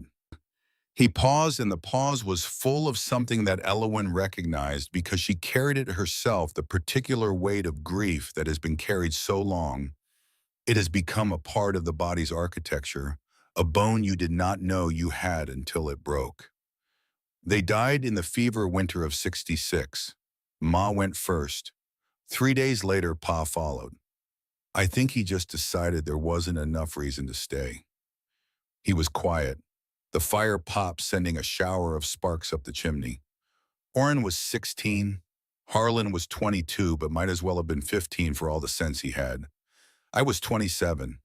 I buried them both in the same week up on the hill behind the stable where the wildflowers grow in June. Then I came back to the house and my brothers were sitting at this table looking at me. And Orrin said, "What do we do now, Brody?" He stopped. His jaw tightened. Then he continued, and his voice was steady, but steady in the way that a dam is steady, holding back an enormous amount of water through sheer structural will. I didn't know the answer, but I wasn't allowed not to know. So I pretended. I pretended I had a plan when I didn't have a plan. I pretended I wasn't scared when I was scared every single day. I pretended this ranch was going to survive when I didn't know if it would survive the month. He looked at her, and in the firelight his eyes were unguarded, in a way she had seen only in glimpses. The armor cracked the gates open, the man inside visible. That's what I do, Elowen. I pretend until the pretending becomes real. And sometimes it works, and sometimes it doesn't. But I never stop. The fire crackled. The cat stretched. The silence between them was not empty, but full of things that had been said, and things that had not yet been said, and things that might never be said but were understood anyway. Do you ever think about yourself? Elowen asked. What yourself? Not the ranch, not your brothers, not the future, just you. Broderick looked at her in the armor he wore every day, the composure, the control, the careful emotional distance that kept him functional cracked. Just for a moment, just enough. And in the gap, Elowen saw not the ranch foreman, not the eldest brother, not the man who held everything together through sheer force of will, but a human being who was tired and lonely and had spent 7 years carrying a weight that no one had ever offered to help him bear. I do now, he said. He did not say more. He did not need to. The words sat between them like an offering, simple and honest and terrifying in their implications, and Elowen felt them settle into a place in her chest that she had thought was permanently closed, a place that had been locked and boarded up since the day she had walked out of the orphanage at 18 years old with a cardboard suitcase and the absolute conviction that she would never need anyone and no one would ever need her. She was wrong. She had been wrong about that for a very long time. The fire was dying in the grate. Elowen stood and Broderick stood, and for a moment they were very close, close enough that she could smell the wood smoke in his shirt and the leather of his belt and the particular clean scent of cold mountain air that clung to his skin. He looked down at her, and she looked up at him, and the cabin contracted around them until there was nothing in the world except the two of them, and the sound of the fire dying, and the knowledge that something had shifted between them, something that could not be unshifted, something that would be there tomorrow and the day after and every day after that. Good night, Elowen, he said, and his voice was rough. Good night, Brody.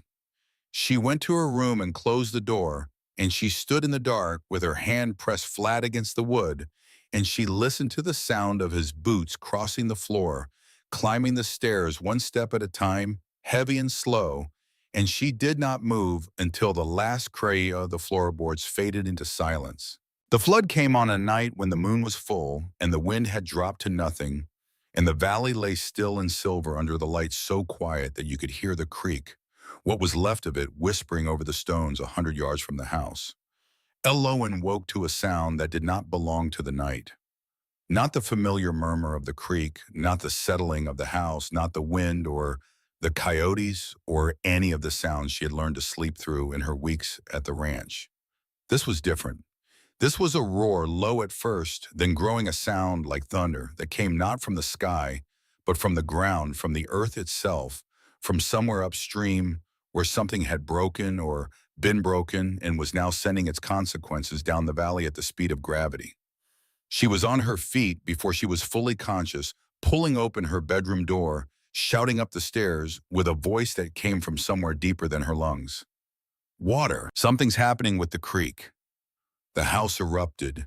Boots hit floorboards. Voices collided. Broderick came down the stairs, 3 at a time, pulling a shirt over his head, his face carved in shadow and moonlight. Harlan was behind him, already dressed as though he slept in his clothes for precisely this contingency. Oren stumbled down last, his hair wild, his eyes huge.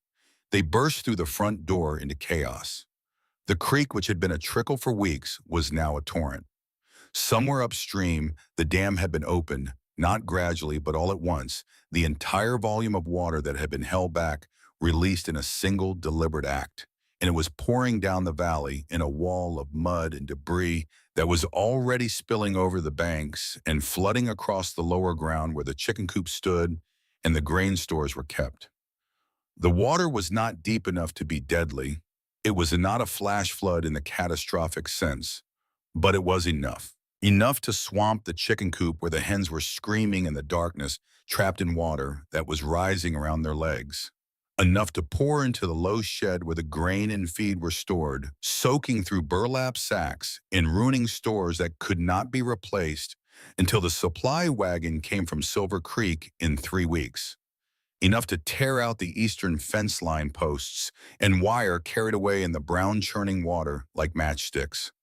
Broderick moved with the speed and precision of a man who has rehearsed catastrophe in his mind so many times that when it arrives in reality, he already knows the choreography. Orrin Elowin, get the grain up high, Harlan the horses. Harlan ran for the stable, which stood on higher ground but close enough to the flood path that the water was already lapping at the foundation.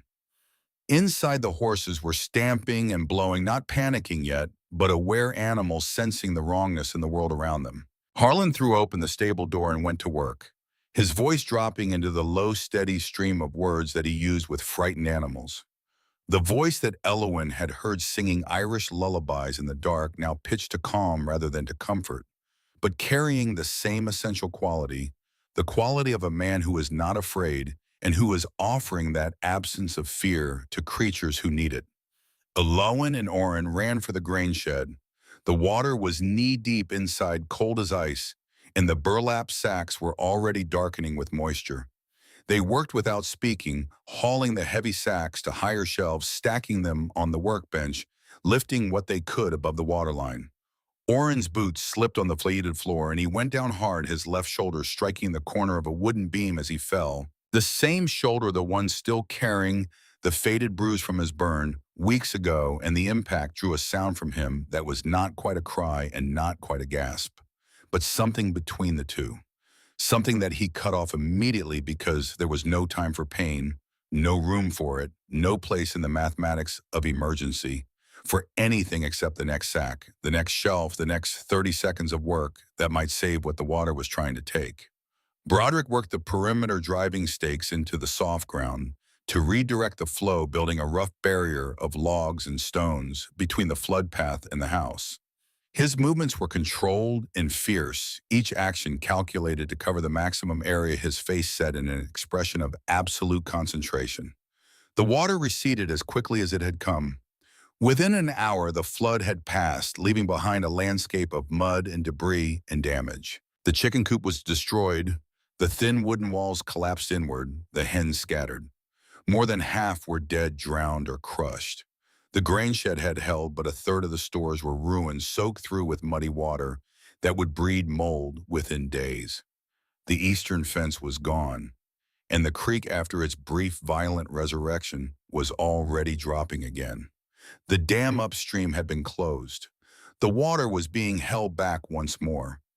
The flood had not been a natural event. It had been a weapon deployed with precision, designed to cause maximum damage, while maintaining the appearance of an act of nature, the kind of damage that a man with money and lawyers could point to and say, "What a shame, what bad luck. Nothing to do with me." In the gray light of dawn, the four of them sat inside the cabin, too exhausted to speak, too wired to sleep. Elowin had made coffee, strong and black, and they drank it from tin cups that they held in hands that were still shaking. Mud dried on their clothes. Water pooled beneath their boots. The orange cat had retreated to the top of the bookshelf and was watching them all with the offended dignity of a creature that considers itself above such disturbances. Orrin's shoulder was swollen and purple where the beam had struck it. Elowin cleaned the area with water and wrapped it with strips torn from a clean sheet, her hands steady, her face calm, though inside she was vibrating with a rage so pure and so focused that it frightened her, a rage that was not hot but cold, not explosive but structural, the kind of rage that does not dissipate but builds brick by brick into something permanent and useful. "I saw them," she said. All three brothers looked at her. "While we were saving the grain, two men at the edge of the trees, watching." She paused. One was big, the size of an ox. The other was thin, with a face like a rat. Drummond and Pike. Nobody said the names. Nobody needed to. Broderick's fist clenched around his coffee cup so hard that the tin warped beneath his fingers. Harlan stood, walked to the wall, and put his fist through a plank of pine with a single punch. The wood cracked and split, and he stood there with his hand in the hole, breathing hard blood running from his knuckles. And the sound he made was not a word, but was eloquent. Nonetheless, the sound of a man who has reached the end of what he can endure in silence. "We have to do something," Oren said, his voice tight with pain from the shoulder. "We can't just keep taking this." Elowen spoke and her voice was quiet, but it carried the absolute authority of a woman who has been underestimated her entire life and has learned to use that underestimation as a weapon.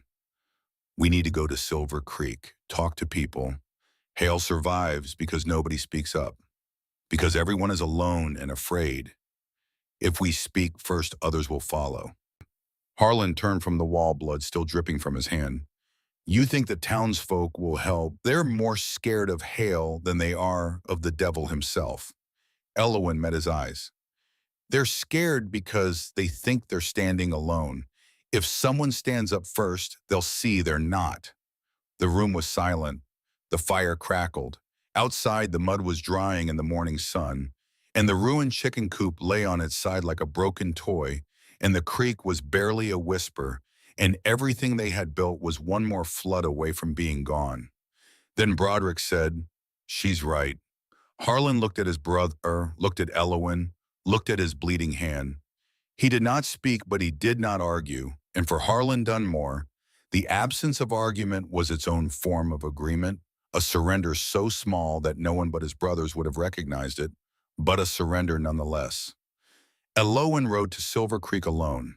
She had insisted. If three large armed men rode into town, it would look like a confrontation. If one young woman rode in, it would look like what it was, a cry for help. Broderick had fought her on this, not with words because Broderick did not fight with words. He fought with silence, with the particular quality of stillness that meant he was organizing his objections into such a dense formation that they could not be argued with because they could not be penetrated. But Elowen had spent weeks learning to read his silences, and she knew the difference between the silence of refusal and the silence of a man who knows he is going to lose the argument, but needs time to accept it. "I'll be back before dark," she said, and she saw the muscle in his jaw twitch, and she knew that was as close to agreement as she was going to get. Silver Creek was a small town, a main street of packed dirt, lined with buildings that ranged from merely weathered to actively collapsing. There was a general store, a saloon, a livery, a church, and a boarding house. Hale owned the store and the saloon. The sheriff owed his position to Hale's influence, and everyone knew it. Elowen went first to the boarding house, a two-story structure with a wide porch and a sign that read Kinsale's Rooms and Board in faded green letters. The woman who opened the door was short and round and had a face that belonged on a ship's figurehead, strong-jawed and weather-beaten and fierce with a vitality that made the air around her seem more alive. "Can I help you?" Moira Kinsale said, and her Irish accent was thick enough to cut with a knife. "My name is Elowen Marsh. I live at the Dunmore Ranch." Moira's eyebrows rose. "The mail order girl. I've heard about you." She opened the door wider. "Come in then, before the whole street sees you standing on my porch like a lost kitten." Inside, over tea that was strong enough to dissolve the cup it was served in, Elowen told Moira everything. The blocked creek, the poisoned well, the stolen cattle, the cut fences, the flood. Moira listened without interruption, her face growing darker with each detail, her hands wrapped around her teacup so tightly that her knuckles turned white. When Elowen finished, Moira set her cup down with a thud that rattled the saucer. "That devil Hale. He drove the Pattersons out, and now he's coming for your boys." She leaned forward, her eyes fierce. "What do you need from me?" "Help," Elowen said. "People. Voices. Hell is powerful because everyone is too afraid to stand against him alone. But if enough people stand together, he cannot silence all of them." Moira stared at her for a long moment, measuring her the way you measure a piece of timber before you build with it, checking for straightness, for strength, for the kind of grain that holds nails without splitting. "You've got sand, girl," Moira said finally. I'll give you that. She stood. All right, I know every soul in this town who's been squeezed by that man. Give me 2 days. Elowin's second stop was the church. Reverend Aldous Birch was waiting for her, though she had not sent word ahead. He was an old man, thin and white-haired, with hands that trembled slightly and eyes that held the particular clarity of a person who has spent so long looking at the world that he has begun to see through it. He had been the minister of Silver Creek for 30 years. He had baptized Broderick and Harlan and Orrin. He had buried their parents. He had helped Broderick draft the advertisement that had brought Elowin to Montana. He welcomed her into the small rectory behind the church, poured her tea from a chipped porcelain pot, and sat across from her at a table covered in books and papers and the general debris of a life lived more in the mind than in the body. "I've been expecting you, child," he said. "Have you since the night they brought you out of the snow?" I knew then that the time had come. He folded his trembling hands on the table. "There is something I must tell you, something I should have told you the day you arrived. But I am an old man, and old men are cowards in ways that young men cannot imagine." He told her about her father, Aldrich Marsh. The name Elowin had carried her entire life, but had never heard spoken by anyone who had actually known the man. He had been a clerk, Reverend Birch said, a clerk in the Territorial Land Office responsible for recording deeds and surveys and property transfers, and the particular document that mattered most in a territory where water was more valuable than gold water rights. A quiet man, careful with numbers, careful with words, careful with everything except his heart, which he had given wholly and recklessly to a woman named Mary, who had died bringing their only child into the world. Aldrich and Declan Dunmore had been friends, close friends. The kind of friends that men make in hard country, where friendship is not a social convenience but a survival strategy, where the man who helps you dig your well today is the man you will help bury his wife tomorrow. And both of you understand that this is not charity, but the basic arithmetic of staying alive. Aldrich had helped Declan file the paperwork for the Dunmore Ranch. He had walked the boundaries himself, measured the distances, recorded the deed. And most importantly, he had documented the water rights, the legal record that established the Dunmore family as the first and continuous users of the creek that ran through their property, a document that under the prior appropriation doctrine of Montana territory law meant that no one, regardless of who owned the land upstream, could divert or block that water without the Dunmore's consent. But there had been an error, not Aldrich's error, a bureaucratic one. The county had redrawn its boundaries, shifting the Dunmore property from one jurisdiction to another. In the process, the water rights document had been lost, not physically lost, but administratively lost, dropped from the records of the old county, and never transferred to the records of the new one. On paper, in the files of the territorial government, the Dunmore family had no legal claim to the water they had been using for nearly 2 decades. Aldrich had discovered the error. He had begun the process of correcting it.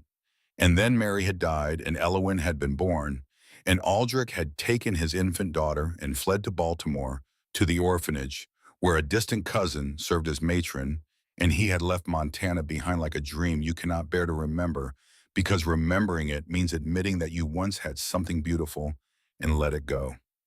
But he had not forgotten. Before he died, he had written to Reverend Birch.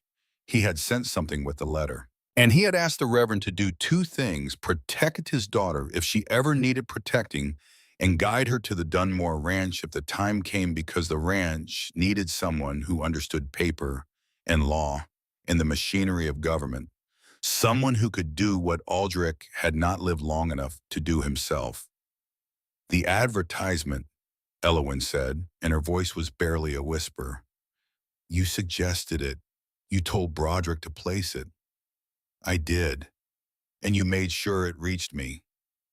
"I wrote to the matron at the orphanage, Mrs. Hensley. She was the one who put the newspaper in front of you." Elowin sat very still. The room seemed to shrink around her, the walls pressing closer, the air thickening. Her entire journey, the advertisement she had found by chance, the decision she had made with such desperate courage, The 3 days on a stagecoach, the blizzard, the rescue. Everything had not been chance at all. It had been arranged, orchestrated, set in motion by a dead man's love and a living man's promise. The journal, she said, and now she was trembling, her hands shaking so badly that the teacup rattled in its saucer. My mother's journal, the one my father left at the orphanage, the herbal notebook. Reverend Birch nodded slowly. Open it, the back cover, inside the lining. Elowen pulled the journal from her coat pocket. Her fingers, the same fingers that had nearly frozen to death on Black Hollow Pass, that had been saved by a young man's coat in a gunshot fired into a blizzard, found the back cover pressed along the edge of the lining paper and felt something beneath it, something flat and stiff that had been there all along, hidden in plain sight, carried against her chest for years without her knowing. She peeled the paper back carefully, and a folded document slid out into her hands. She unfolded it. Her breath stopped. It was the original water rights certificate. The document that her father had recorded in his own careful handwriting, bearing Declan Dunmore's signature, and the seal of the Territorial Land Office dated years before the county lines had been redrawn, before the records had been lost, before everything had gone wrong. This single piece of paper was proof that the Dunmore family had legal documented priority claim to the creek water, that they had been using it first, that they had been using it continuously, that no one, not Desmond Hale, not the Hale Land and Mineral Company, not the territorial government itself could legally block or divert that water without their consent. He sent you to them, Reverend Birch said softly, and he sent them the means to save their home. He just used you to carry it. Elowen closed her eyes. Tears ran down her cheeks, hot and silent, and she did not wipe them away because some tears are not weakness, but arrival, the body's way of acknowledging that it has finally reached the place it has been traveling toward for a very long time. She rode back to the ranch as the sun was dropping behind the mountains, painting the valley in shades of copper and gold. The journal was in her coat, the water rights certificate pressed flat against her heart, and she carried with her a truth that would change everything, and a question that she did not know how to answer. How do you tell someone that the life they thought was accidental was actually designed, that the stranger they rescued from the snow was sent to rescue them, and that the dead are still capable of love? She would tell them tonight, all three of them. She would lay the truth on the table beside the document and let them see for themselves the shape of the thing their fathers had built, the bridge that stretched across 20 years and 1,000 miles, connecting a dead clerk in Baltimore to 3 living brothers in Montana, connecting a motherless girl to a fatherless family, connecting the past to the present, with a single piece of paper and the unbreakable thread of a promise kept. But first she let herself ride.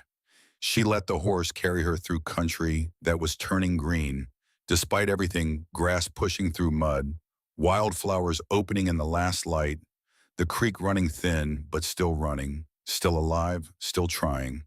She breathed in the smell of spring and wood smoke and pine and the particular sweetness of a Montana evening when the light goes golden and the shadows go long and the mountains stand against the sky like sentinels guarding something precious. She was not the same woman who had stepped off a stagecoach into a blizzard 4 weeks ago. That woman had been walking toward a future she could not see. This woman was riding toward a future she had begun to build. And the difference she understood now was everything. She told them that evening, all three sitting around the oak table that Declan Dunmore had built with his own hands. The fire was burning low, casting the room in amber light that softened the rough edges of the cabin and made the shadows move on the walls like living things.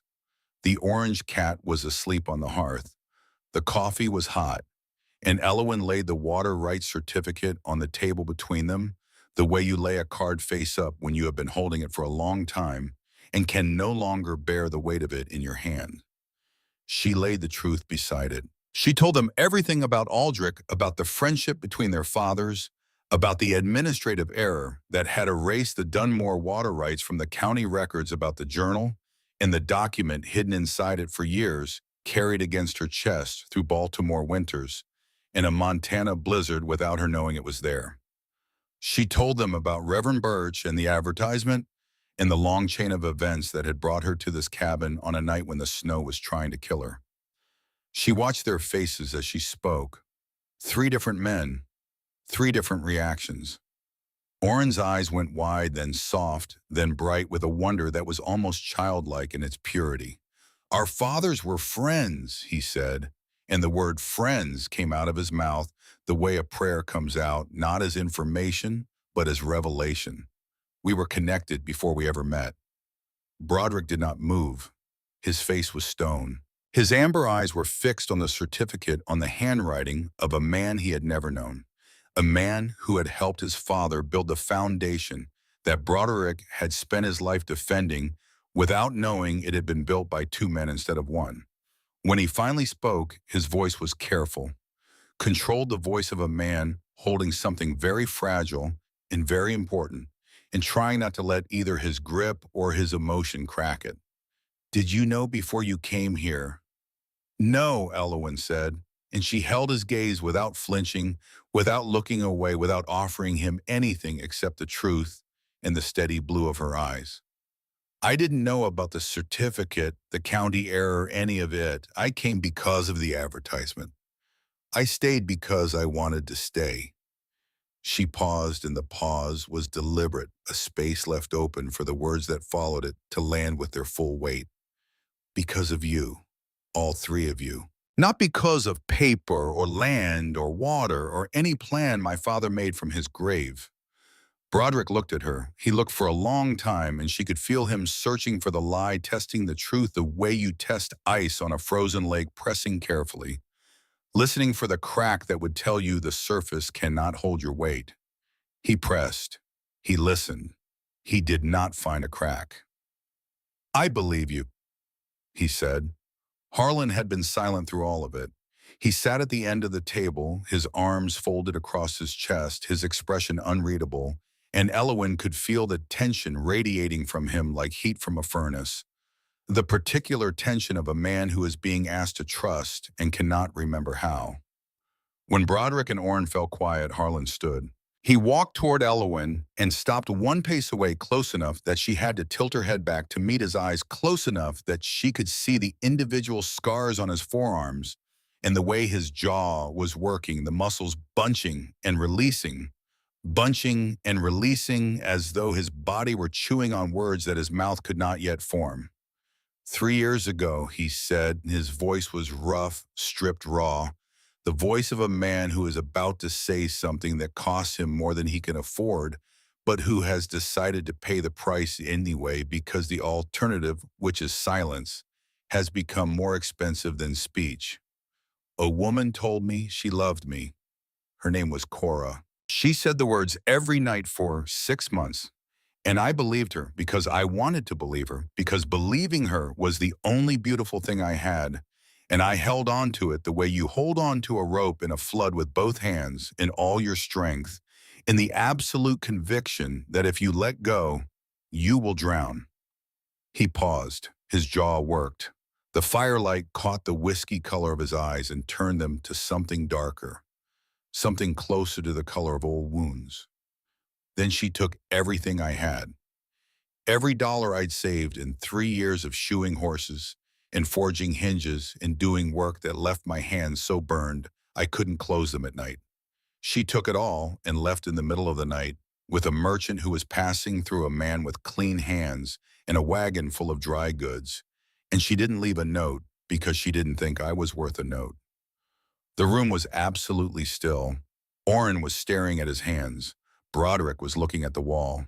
The fire crackled softly as though even the flames understood that this moment required quiet. "Since then, I haven't trusted anyone," Harlan said. "Not my brothers, not the townsfolk, not myself. I thought that was smart. I thought if I never trusted anyone again, no one could ever take anything from me again, because there would be nothing left to take." He stopped. He looked at Elowin, and the look was not hostile and was not soft, but was something in between, something raw and complicated and human, the look of a man standing at the edge of a cliff and trying to decide whether the thing below is water or rock. Maybe it wasn't smart, he said. Maybe it was just cowardice. He turned and walked out the back door into the darkness. But Elowen saw his shoulders tremble just once, a single involuntary shudder that passed through his body like a wave passing through water, and she understood that those words were the most Harlan Dunmore had ever given anyone since the Night Court had broken him, and she held every syllable with the care they deserved, gently, carefully, the way you hold something that someone has handed you with shaking hands. Later that evening, after Orrin had gone to bed and the house had settled into silence, and Harlan had not returned from wherever he had gone to be alone with the thing he had just done, Broderick called Elowen to the porch. The moon was up, full and silver, and the valley lay before them in a light that made everything look like a painting too beautiful to be real, too real to be beautiful. The kind of light that exists only in places where the air is thin and the sky is close and the distance between the earth and the stars is measured not in miles but in the quality of the silence between them. "When I wrote that advertisement," Broderick said, and his voice was low-pitched for her ears only as though the mountains might overhear and judge him, "I used the words honorable marriage. I meant it as a business arrangement, a practical solution to a practical problem." He was quiet for a moment, looking at the mountains, at the way the moonlight turned the snow on the peaks to silver. "I want to take that word back." Elowen looked at him. "Which word, honorable?" He turned to face her, and in the moonlight his amber eyes were luminous, stripped of every defense he had ever built, every wall he had ever raised, every careful distance he had ever maintained between himself and the possibility of being hurt. Open, completely open, a fortress with the gates thrown wide and the drawbridge down, and the man inside standing in the courtyard with his hands at his sides unarmed, undefended, offering himself to whatever came next. "Not because I don't want it to be honorable, because I want it to be more than that." "What do you want it to be?" "Real." He swallowed, and the sound of it was audible in the still night air. "I don't have a ring. I don't have a church or a preacher or any of the things a woman deserves. I have this land, two brothers who can't agree on the color of the sky, a creek that's running dry, and my word that I will never, not once, not ever let you face anything alone again." Elowen's eyes filled, and this time the tears were not grief, but something that had no name, something that existed in the space between fear and joy, between loss and recovery, between a girl who had grown up with nothing and a woman who was being offered everything by a man who had never learned how to offer anything and was doing it anyway, clumsily, honestly, with the awkward sincerity of someone who is trying to build something they have never seen built before. "I don't need a ring," she said, and her voice broke just slightly, just enough to let the feeling through without letting it take over. "I don't need a church. I just need you to mean it." "I mean it," Broderick said. "Every word, every single word." He held out his hand. It was scarred and calloused and enormous, a hand that had built a house and buried his parents and held his brothers when they were small enough to be held and fought for everything he had ever owned. Elowen placed her hand in his. His fingers closed around hers gently at first, then firmly, then with a grip that said, "I will not let go. Not tonight. Not tomorrow. Not when the water runs out. Not when the world tries to take this from us. Not ever, ever." "Together," he said. "Together," she answered. And from somewhere inside the house a banjo began to play.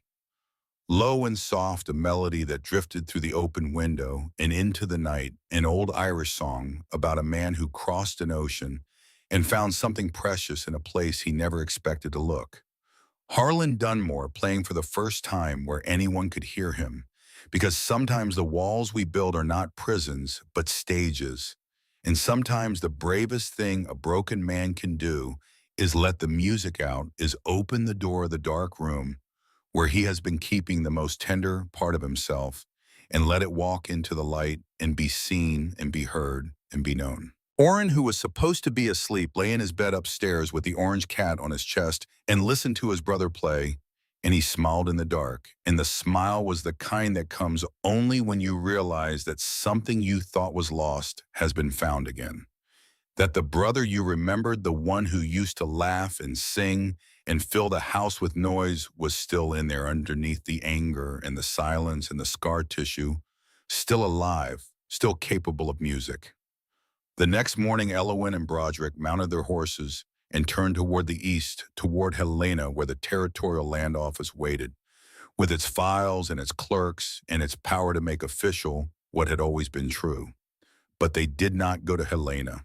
They went only as far as Silver Creek, because Silver Creek was where the fight would be decided, and Elowin understood with the particular clarity of a woman who had grown up navigating institutions that held power over her life that the fight was not about paperwork. It was about people. It was about a community that had been living under Desmond Hale's shadow for so long that they had forgotten what it felt like to stand in sunlight. And the only way to remind them was to stand in it first and let them see that the shadow did not kill you. Harlan stood on the porch, arms crossed, watching them go. And then he did something that no one in that household had seen him do in 3 years. He raised his hand. A small wave, awkward and unpracticed, the gesture of a man whose hand had forgotten how to do anything except grip a hammer or clench into a fist. Oren stood beside him, smiling broadly, the cat draped over his shoulder like a furry orange scarf. Elowin waved back. Then she turned forward toward the road, toward the town, toward the fight that was coming, whether they were ready for it or not. While Elowin and Broderick rode toward Silver Creek to file a formal complaint with the county recorder and to begin assembling the documentation they would need for the hearing that Elowin knew was coming, Oren acted. He did not tell anyone what he was planning. He did not ask permission. He simply saddled Copper, put a book in his saddlebag because there was always a book in his saddlebag, and rode out across the valley. He went to every house, every farm, every small holding within 5 miles of Silver Creek. He knocked on doors. He sat at kitchen tables. He accepted cups of coffee and bowls of soup and the hospitality of people who were tired and scared and had been living under Hale's shadow for so long that they had forgotten what it felt like to make a decision without first calculating whether that decision would anger the man who controlled their water, their supplies, their credit at the general store. Oren did not give speeches. He was not a speech maker. He was a reader and a thinker, and a quiet young man who had spent most of his life believing he was the least useful person in his own family. But he had one thing that neither Broderick's authority nor Harlan's ferocity could provide. He had sincerity. He looked people in the eyes and he told the truth, and there was nothing in his face except the naked honesty of a young man who was asking for help because he needed it, not because he had a plan to use them, not because he wanted something from them that he was not willing to give in return, but because he was afraid and he was honest about being afraid. And that honesty in a world full of men who pretended to be brave was more convincing than any speech could ever be. He told them about the dam. He showed them his swollen shoulder where the beam had struck him during the flood. He told them about the cut fences and the poisoned well and the stolen cattle. He told them about the Pattersons who had been their neighbors and who were gone, now erased as though they had never existed, as though the years they had spent building their lives on this land could be wiped away by one man's greed as easily as a hand wipes chalk from a slate. And then he asked one question, the same question at every table, in every kitchen, in front of every fireplace. Which family will be next? The question was simple. The silence that followed it was not. In that silence, Oren could see the fear working behind their eyes, the calculation, the weighing of risk against conscience, the terrible arithmetic of survival that forces good people to choose between what is right and what is safe. And in most cases, slowly, reluctantly, like a door that has been stuck for years, finally giving way under steady pressure, the answer came, not in words, in nods, in hands placed on his arm. In wives looking at husbands and husbands looking at wives, and both of them understanding that the thing they feared most was not Desmond Hale, but the knowledge that they had done nothing while their neighbors were destroyed, one by one, that they had stood in their houses and watched through their windows and told themselves it was not their fight, and that this cowardice, this complicity of silence would follow them to their graves. Moira Kinsale had been magnificent. She had taken Oren's quiet appeal and amplified it with the force of her personality, going door to door herself, her voice carrying the particular authority of a woman who had buried a husband, raised 3 children alone, and run a boarding house in a frontier town for 15 years without once backing down from a fight. "Are we mice or are we people?" she had demanded of the blacksmith, standing in his shop with her hands on her hips and her chin thrust forward. "Are we going to sit in our holes while that man eats us one at a time?" The blacksmith had looked at his wife. His wife had looked at him. He had reached for his coat. And so it was that when Drummond arrived at the Dunmore gate 3 days later, with 5 hired men behind him, sitting his horse, with the dull confidence of a large man who has never been seriously challenged, and delivered his message about Hale's claim to the water rights and Hale's authorization for an inventory of Dunmore property, and smiled his slow, stupid smile at Harlan Dunmore, who stood 10 feet away with an axe resting against his shoulder and murder in his eyes. A sound rose behind him. Hoofbeats, many hoofbeats, and the creak of saddle leather, and the particular sound that a group of people makes when they are moving together with purpose, the sound that is not quite organ and not quite chaotic, but somewhere in between the sound of ordinary people who have decided collectively and irrevocably that they have had enough.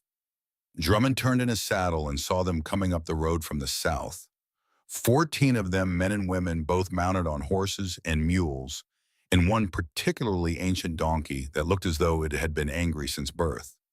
They carried what they had: rifles, shotguns, pitchforks, and in the case of Moira Kinsale, who was mounted on the oldest, mangiest, most ill-tempered mule in Silver Creek County, a 3-pronged hay fork that she held like a spear and wielded with the enthusiasm of a woman who had been waiting for this moment her entire adult life. "Turn your horses around, you pack of dog!" Moira shouted, and her voice rang off the mountains like a bell, clear and sharp and impossible to ignore. "This land has owners, and they're standing right here." Drummond's smile vanished. He looked at the riders. He looked at Harlan and the axe. He looked at the 5 men behind him and performed a calculation, and this time the calculation did not come out in his favor.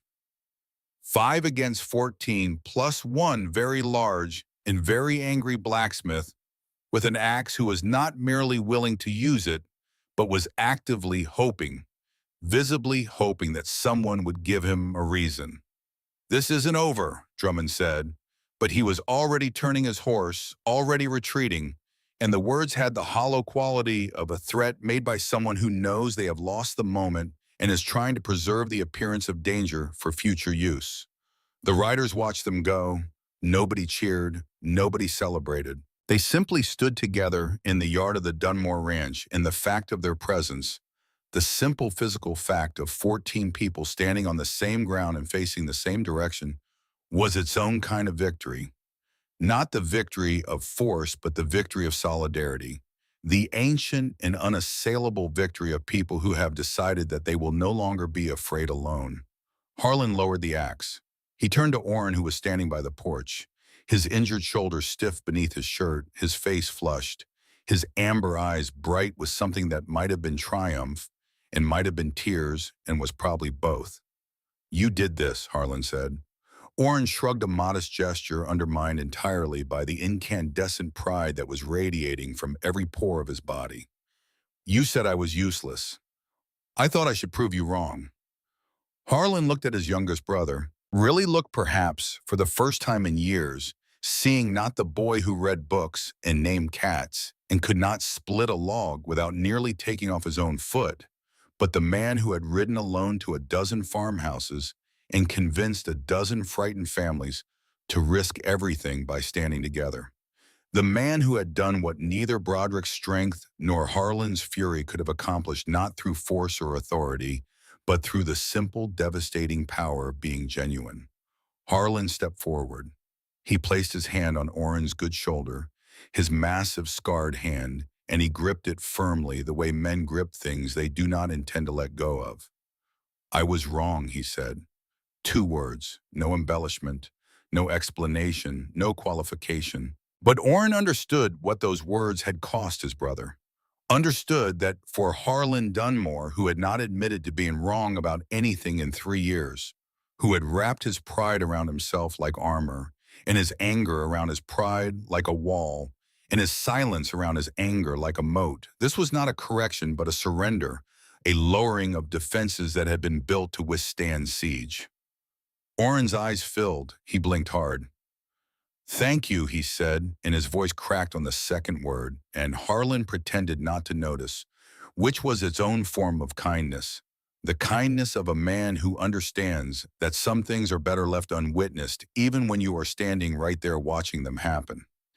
The community meeting was held 2 weeks later in the Silver Creek Town Hall, a room on the second floor of the general store that Hale owned, which was itself a kind of irony that was not lost on anyone present. The room had tall windows and wooden benches arranged in rows, and a long table at the front where the county board sat 5 men who had been appointed by the territorial governor to adjudicate exactly these kinds of disputes, and who looked to a person as though they would rather be anywhere else. The room was full. Word had spread through the territory the way word always spreads in small communities, carried by gossip and speculation, and the particular energy that gathers around a fight between a rich man and a family that will not sell. People had come from homesteads 10 miles away. They stood along the walls and sat on the windowsills and crowded the doorway 3 deep, and the air in the room was thick with the smell of sweat and wool and the particular tension that comes when ordinary people gather to witness something that might change their lives. Hale sat in the front row on the left side of the room, his legs crossed, his hands resting on the silver head of a walking stick. He did not need a prop designed to convey the impression of a gentleman. Beside him sat his lawyer, a man named Hartshorn, who had been imported from Chicago for the occasion, a specialist in property and water disputes, who wore a 3-piece suit and carried a leather briefcase, and spoke with the polished fluency of someone who has argued so many cases that truth and persuasion have become indistinguishable in his mind. On the right side of the room sat the Dunmores, all 4 of them for the first time together in public, presenting themselves not as 3 brothers and a mail-order bride, but as a family. Broderick sat at the end of the bench, his back straight, his face composed, his amber eyes scanning the room with the quiet vigilance of a man who has learned to expect ambush and has decided to face it sitting down. Beside him sat Elowen in her navy blue traveling dress, the same dress she had been wearing the night she nearly died on Black Hollow Pass, now cleaned and pressed and worn with a dignity that transformed it from a garment into a statement. On her lap sat the journal. In her hands sat the files she had assembled, documents and testimonies and receipts that represented not just legal evidence, but the recorded history of a family's life on the land. Beside Elowen sat Oren, his shoulders still tender beneath his shirt, the orange cat having been left at home, with strict instructions to guard the premises, instructions that the cat had acknowledged by falling asleep on the kitchen table before they were out of the yard. And at the far end of the bench, arms crossed, jaw set, radiating a controlled hostility that made the people seated near him instinctively lean away, sat Harlan.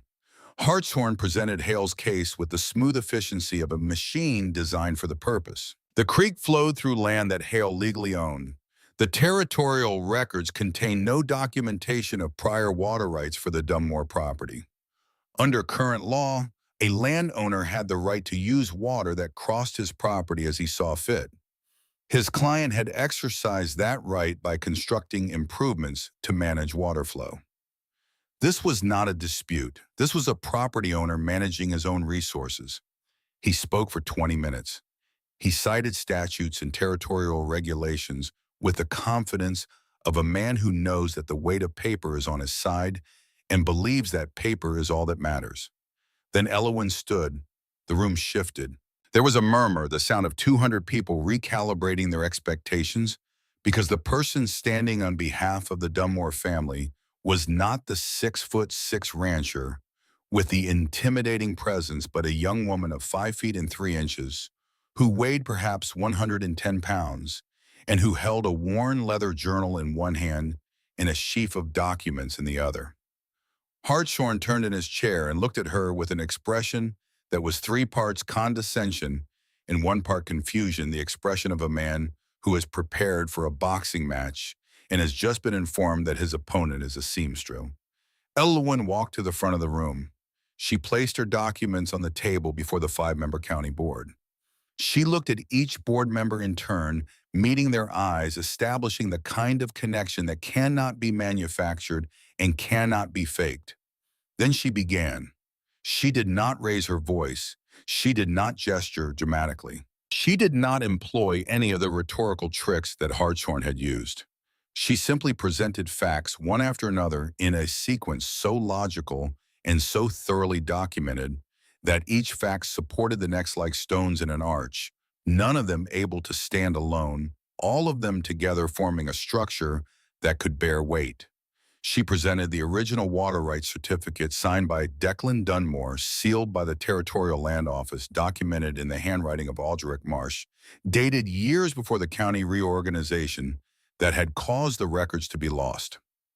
She explained the administrative error, the redrawing of county lines, the failure to transfer existing water rights documentation to the new jurisdiction. She cited the prior appropriation doctrine, the foundational principle of water law in the Western Territories, which established that the first person to put water to beneficial use had the superior right to that water, a right that could not be superseded by a subsequent claim, regardless of who owned the land through which the water flowed. She presented receipts, years of receipts, bills from the Silver Creek General Store for seed and tools and fencing wire, and nails and flour and salt and coffee, each one dated, each one proving that the Dunmore family had been living on this land, working this land, using this water continuously for 7 consecutive years.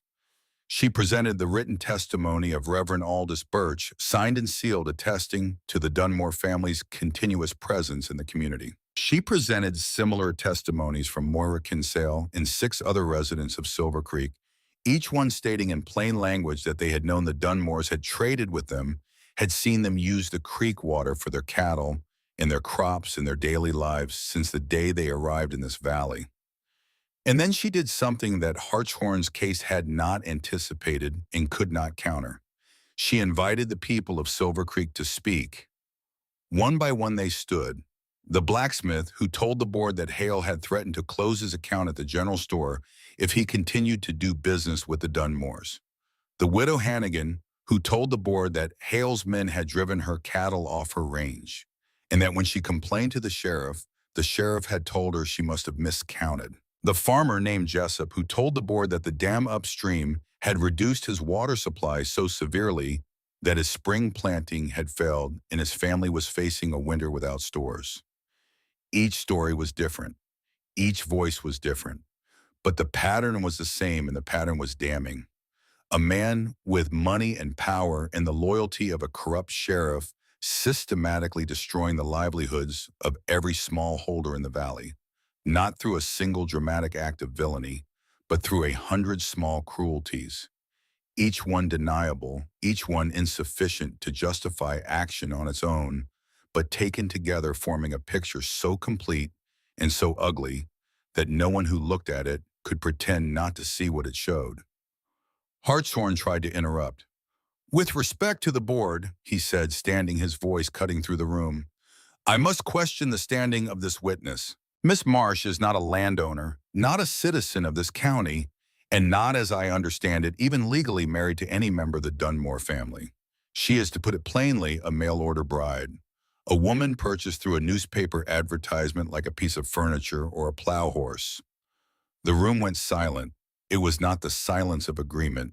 It was the silence that precedes an explosion. Harlan stood. The movement was violent and sudden, the bench scraping backward, his body rising to its full height, with the coiled energy of a man who has been restraining himself for 2 hours and has just heard the last sound he is willing to tolerate. Broderick's hand shot out and closed on his brother's arm with the iron grip of a man who knows that what happens in the next 3 seconds will determine the outcome of everything. "Sit down," Broderick said, and his voice was so low that only Harlan and Elowen could hear it. Harlan sat. But his eyes remained on Hartshorn, and they were burning. Elowen had not moved. She stood at the front of the room, her hands at her sides, her back straight, her face showing no reaction to the insult. She let the silence stretch for 3 full seconds, long enough for the words to settle, long enough for every person in the room to feel the weight of what had been said and to begin privately to form their own opinion about the man who had said it. Then she spoke. "My name is Elowen Marsh," she said, and her voice was clear and even, and carried to every corner of the room, without effort the voice of a woman who had learned to speak in an orphanage where you either made yourself heard or you disappeared. "I am betrothed to Broderick Dunmore, and under the laws of Montana Territory, I have legal standing to represent the interests of any household of which I am a recognized member. If counsel wishes to challenge my standing, I invite him to cite the specific statute that prohibits it. If he cannot, respectfully suggest that he sit down and allow this board to do its work." Hartshorn opened his mouth. He closed it. He opened it again. No statute emerged because no such statute existed, and he knew it, and Elowen knew it, and now the board knew it, and the room knew it, and the only person who did not seem to know it was Hartshorn himself, who sat down slowly, his face the color of a man who has just been outdrawn. "Continue, Miss Marsh," said the board chairman. Elowen delivered her closing argument. She did not merely defend the Dunmore water rights. She dismantled the Hale claim methodically, point by point, exposing the fundamental fraud at its heart. Hale had not discovered an unrestricted water source and built a legitimate improvement. He had identified a family dependent on a creek, discovered an administrative error that left their water rights undocumented, and attempted to use that error to steal what nature had given and law had protected. This was not a water dispute. It was theft dressed in legal clothing. The board deliberated for 40 minutes. They did not leave the room. They consulted in low voices at the long table, reviewing the documents Elowen had presented, comparing them against the Hale filing. Occasionally, one of them would glance at Elowen, or at Broderick, or at Hale, who sat rigidly in his chair, with a face that had gone from confident to concerned to something approaching genuine alarm. The chairman stood. "The board has reviewed both claims in the supporting documentation presented today. It is the finding of this board that the original water rights certificate presented by Miss Marsh in behalf of the Dunmore family constitutes valid and legally binding proof of prior appropriation. The administrative failure to transfer this documentation during the county reorganization does not invalidate the original claim. Furthermore, the evidence of continuous beneficial use of the water source satisfies all requirements under territorial law for recognition of prior rights." He paused. "The claim filed by the Hale Land and Mineral Company is hereby denied. The dam constructed on the creek is to be removed within 30 days. The water rights of the Dunmore family are recognized and restored." The sound that went through the room was not applause.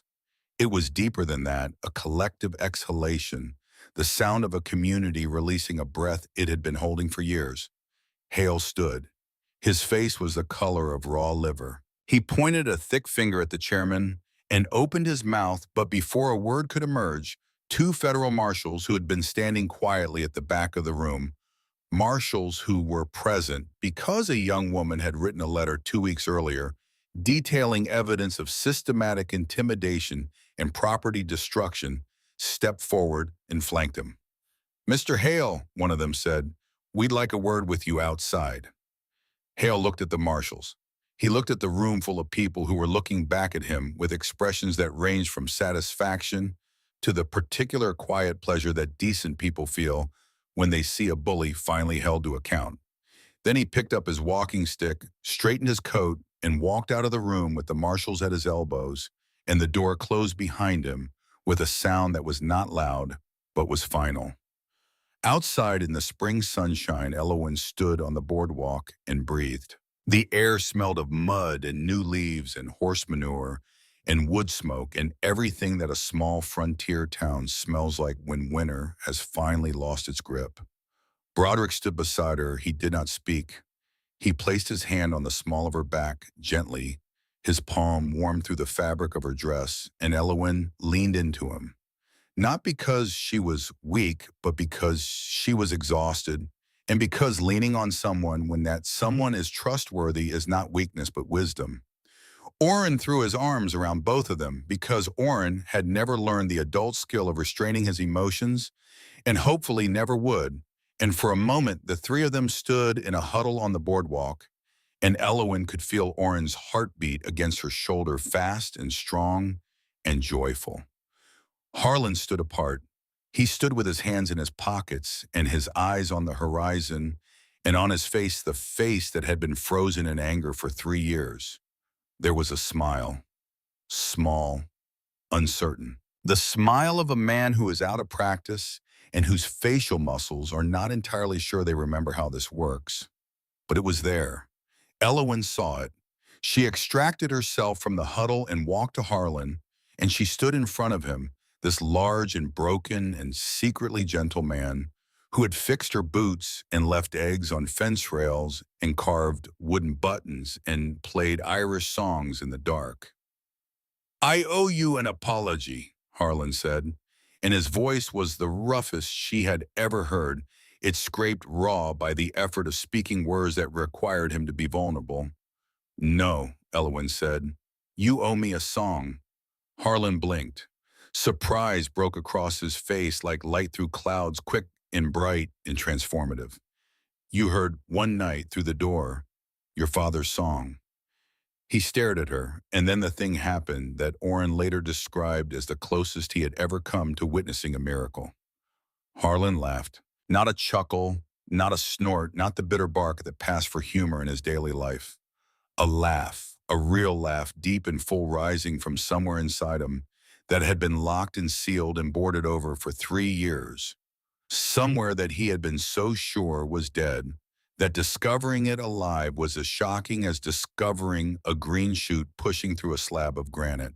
The sound of it was rough and unpracticed and slightly wild, the laugh of a man who has forgotten how and is relearning in real time. Orrin stared open-mouthed. 3 years, he whispered.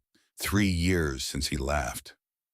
Broderick turned away, but not before Elowen saw his eyes, and they were shining in the great stone dam behind which Broderick Dunmore stored everything he could not afford to feel had cracked just a little, just enough to let something through that looked very much like tears. The wedding took place on a morning in late April on the porch of the Dunmore Ranch House under a sky so blue and so deep that it looked like a promise made visible. Reverend Birch performed the ceremony, his old hands trembling as he held the Bible, his voice wavering but clear. Moira had baked a cake 3 layers slightly lopsided, iced with sugar that she had bought with her own money and refused to accept repayment for because she said some things are above money and a wedding cake is one of them. 14 families from Silver Creek attended, standing in the yard among the wildflowers that had erupted across the valley in the weeks since the dam had been removed and the water had returned, as though the earth itself had been waiting for this, holding its breath, saving its beauty for the moment when it was safe to bloom again. Orrin had written a poem. He read it aloud, standing on the porch steps, the paper shaking in his hands, his voice cracking on every third word. It was short and it was clumsy, and it rhymed in places where it should not have rhymed, and did not rhyme in places where it should have. And it was the most beautiful thing Elowen had ever heard, because every word of it was true. And truth, even badly rhymed truth, has a beauty that no amount of polish can improve. When he finished, Elowen was crying. Broderick's hand found hers and held it. And Harlan, standing at the far edge of the porch, turned his face toward the mountains and pressed the heel of his hand against his eye. And when Orrin asked him later if he had been crying, Harlan said dust. And Orrin said of course, and neither of them believed it, and neither of them needed to. Harlan's wedding gift was waiting in their room. A bookshelf, large and solid, built from oak that he had been seasoning for 2 years, carved along both sides with wildflowers so detailed that Elowen could identify each species columbine and lupine and Indian paintbrush, and the small white blossoms of yarrow that grew along the creek bank where she gathered water each morning. He had placed it against the wall, without ceremony, without explanation, without any indication that it had taken him 3 weeks of late-night work by lantern light to complete.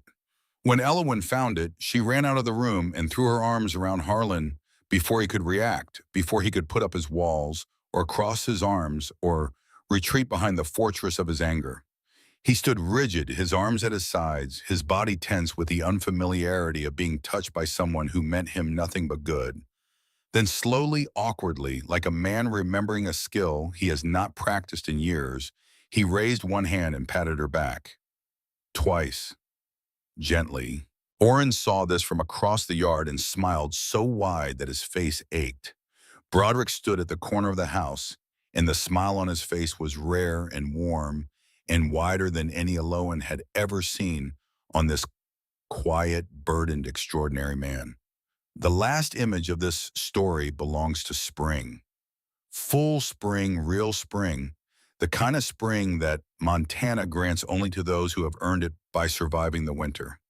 The valley was green from ridge to ridge, the grass thick and sweet, the cattle grazing in pastures that stretched to the foot of the mountains.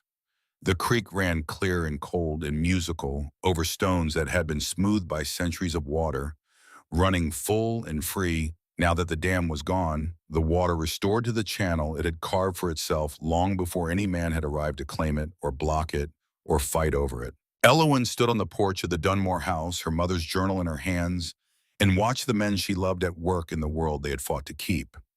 Broderick was at the eastern fence line checking the posts they had set together, the four of them working side by side over 2 long days, digging holes and sinking timber, and stringing wire until the boundary was solid and straight and true. He moved along the fence with the measured stride of a man who inspects his own work, some out of vanity, but out of responsibility, ensuring that what he has built will last. Harlan was at the stable shoeing a horse, the ring of his hammer carrying across the valley in a steady rhythm that sounded like a heartbeat. He was whistling, whistling. The Irish melody she had heard him play on the banjo in the dark weeks ago, now lifted into the daylight, offered to the open air without shame or secrecy, and the sound of it, that rough and tuneless whistle from a man who had not made music in public in 3 years, was perhaps the most beautiful sound Elowen had ever heard, because it was the sound of a man who had decided finally that the world was safe enough to be heard in. Oren was riding across the meadow on Copper, the gelding stretching into a gallop, Oren's auburn hair flying behind him, his laugh carrying on the wind like something set free.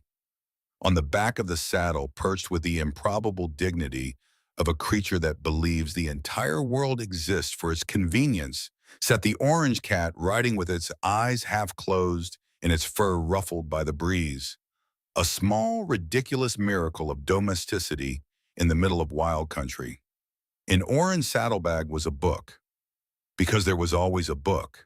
But now Oren carried his books differently. He carried them not as an escape from a world where he did not belong, but as a companion to a world where he did, where his reading and his writing and his quiet intelligence had proven to be not weaknesses, but the very things that had saved his family when strength and fury could not. Elowen smiled. Not the broad, bright smile of fairy tales, not the triumphant grin of someone who has conquered every obstacle and emerged unmarked. Her smile was quieter than that, softer, the smile of a woman who has been walking towards something her entire life and has finally at last, after all, the miles and all the cold and all the doors that closed in her face arrived. On the bookshelf that Harlan had built beside the journal, and the small collection of volumes that was slowly growing as Elowen and Oren pooled their pennies to order books from a catalog in Helena, there sat a small wooden frame. Inside the frame, pressed flat behind glass, was a piece of newspaper. Yellow and creased and soft at the folds from months of handling, the ink faded but still legible. 3 brothers, mountain ranch, honorable marriage. But it had not been an honorable marriage. Not in the end, not in the way that word was meant when Broderick Dunmore had sat at the same table 7 months ago and written it, meaning practical meaning, functional meaning. A transaction between strangers conducted at arm's length for mutual benefit. It had become something else, something that the word honorable, for all its dignity, could not contain. It had become love. And love in the end was the only word that mattered. It was the word that the wind carried down from the mountains. It was the word that the creeks sang over the stones. It was the word that three brothers and a woman from Baltimore had written together, not on paper but on the land itself, in fence posts and plowed fields, in a house that smelled of soap and pine oil and coffee, and the particular warmth that comes only when the people inside it have chosen to be there, have fought to be there, have earned the right to call the place where they stand, not just a ranch or a house or a piece of ground on a map, but home. And that was enough. It was more than enough. It was everything.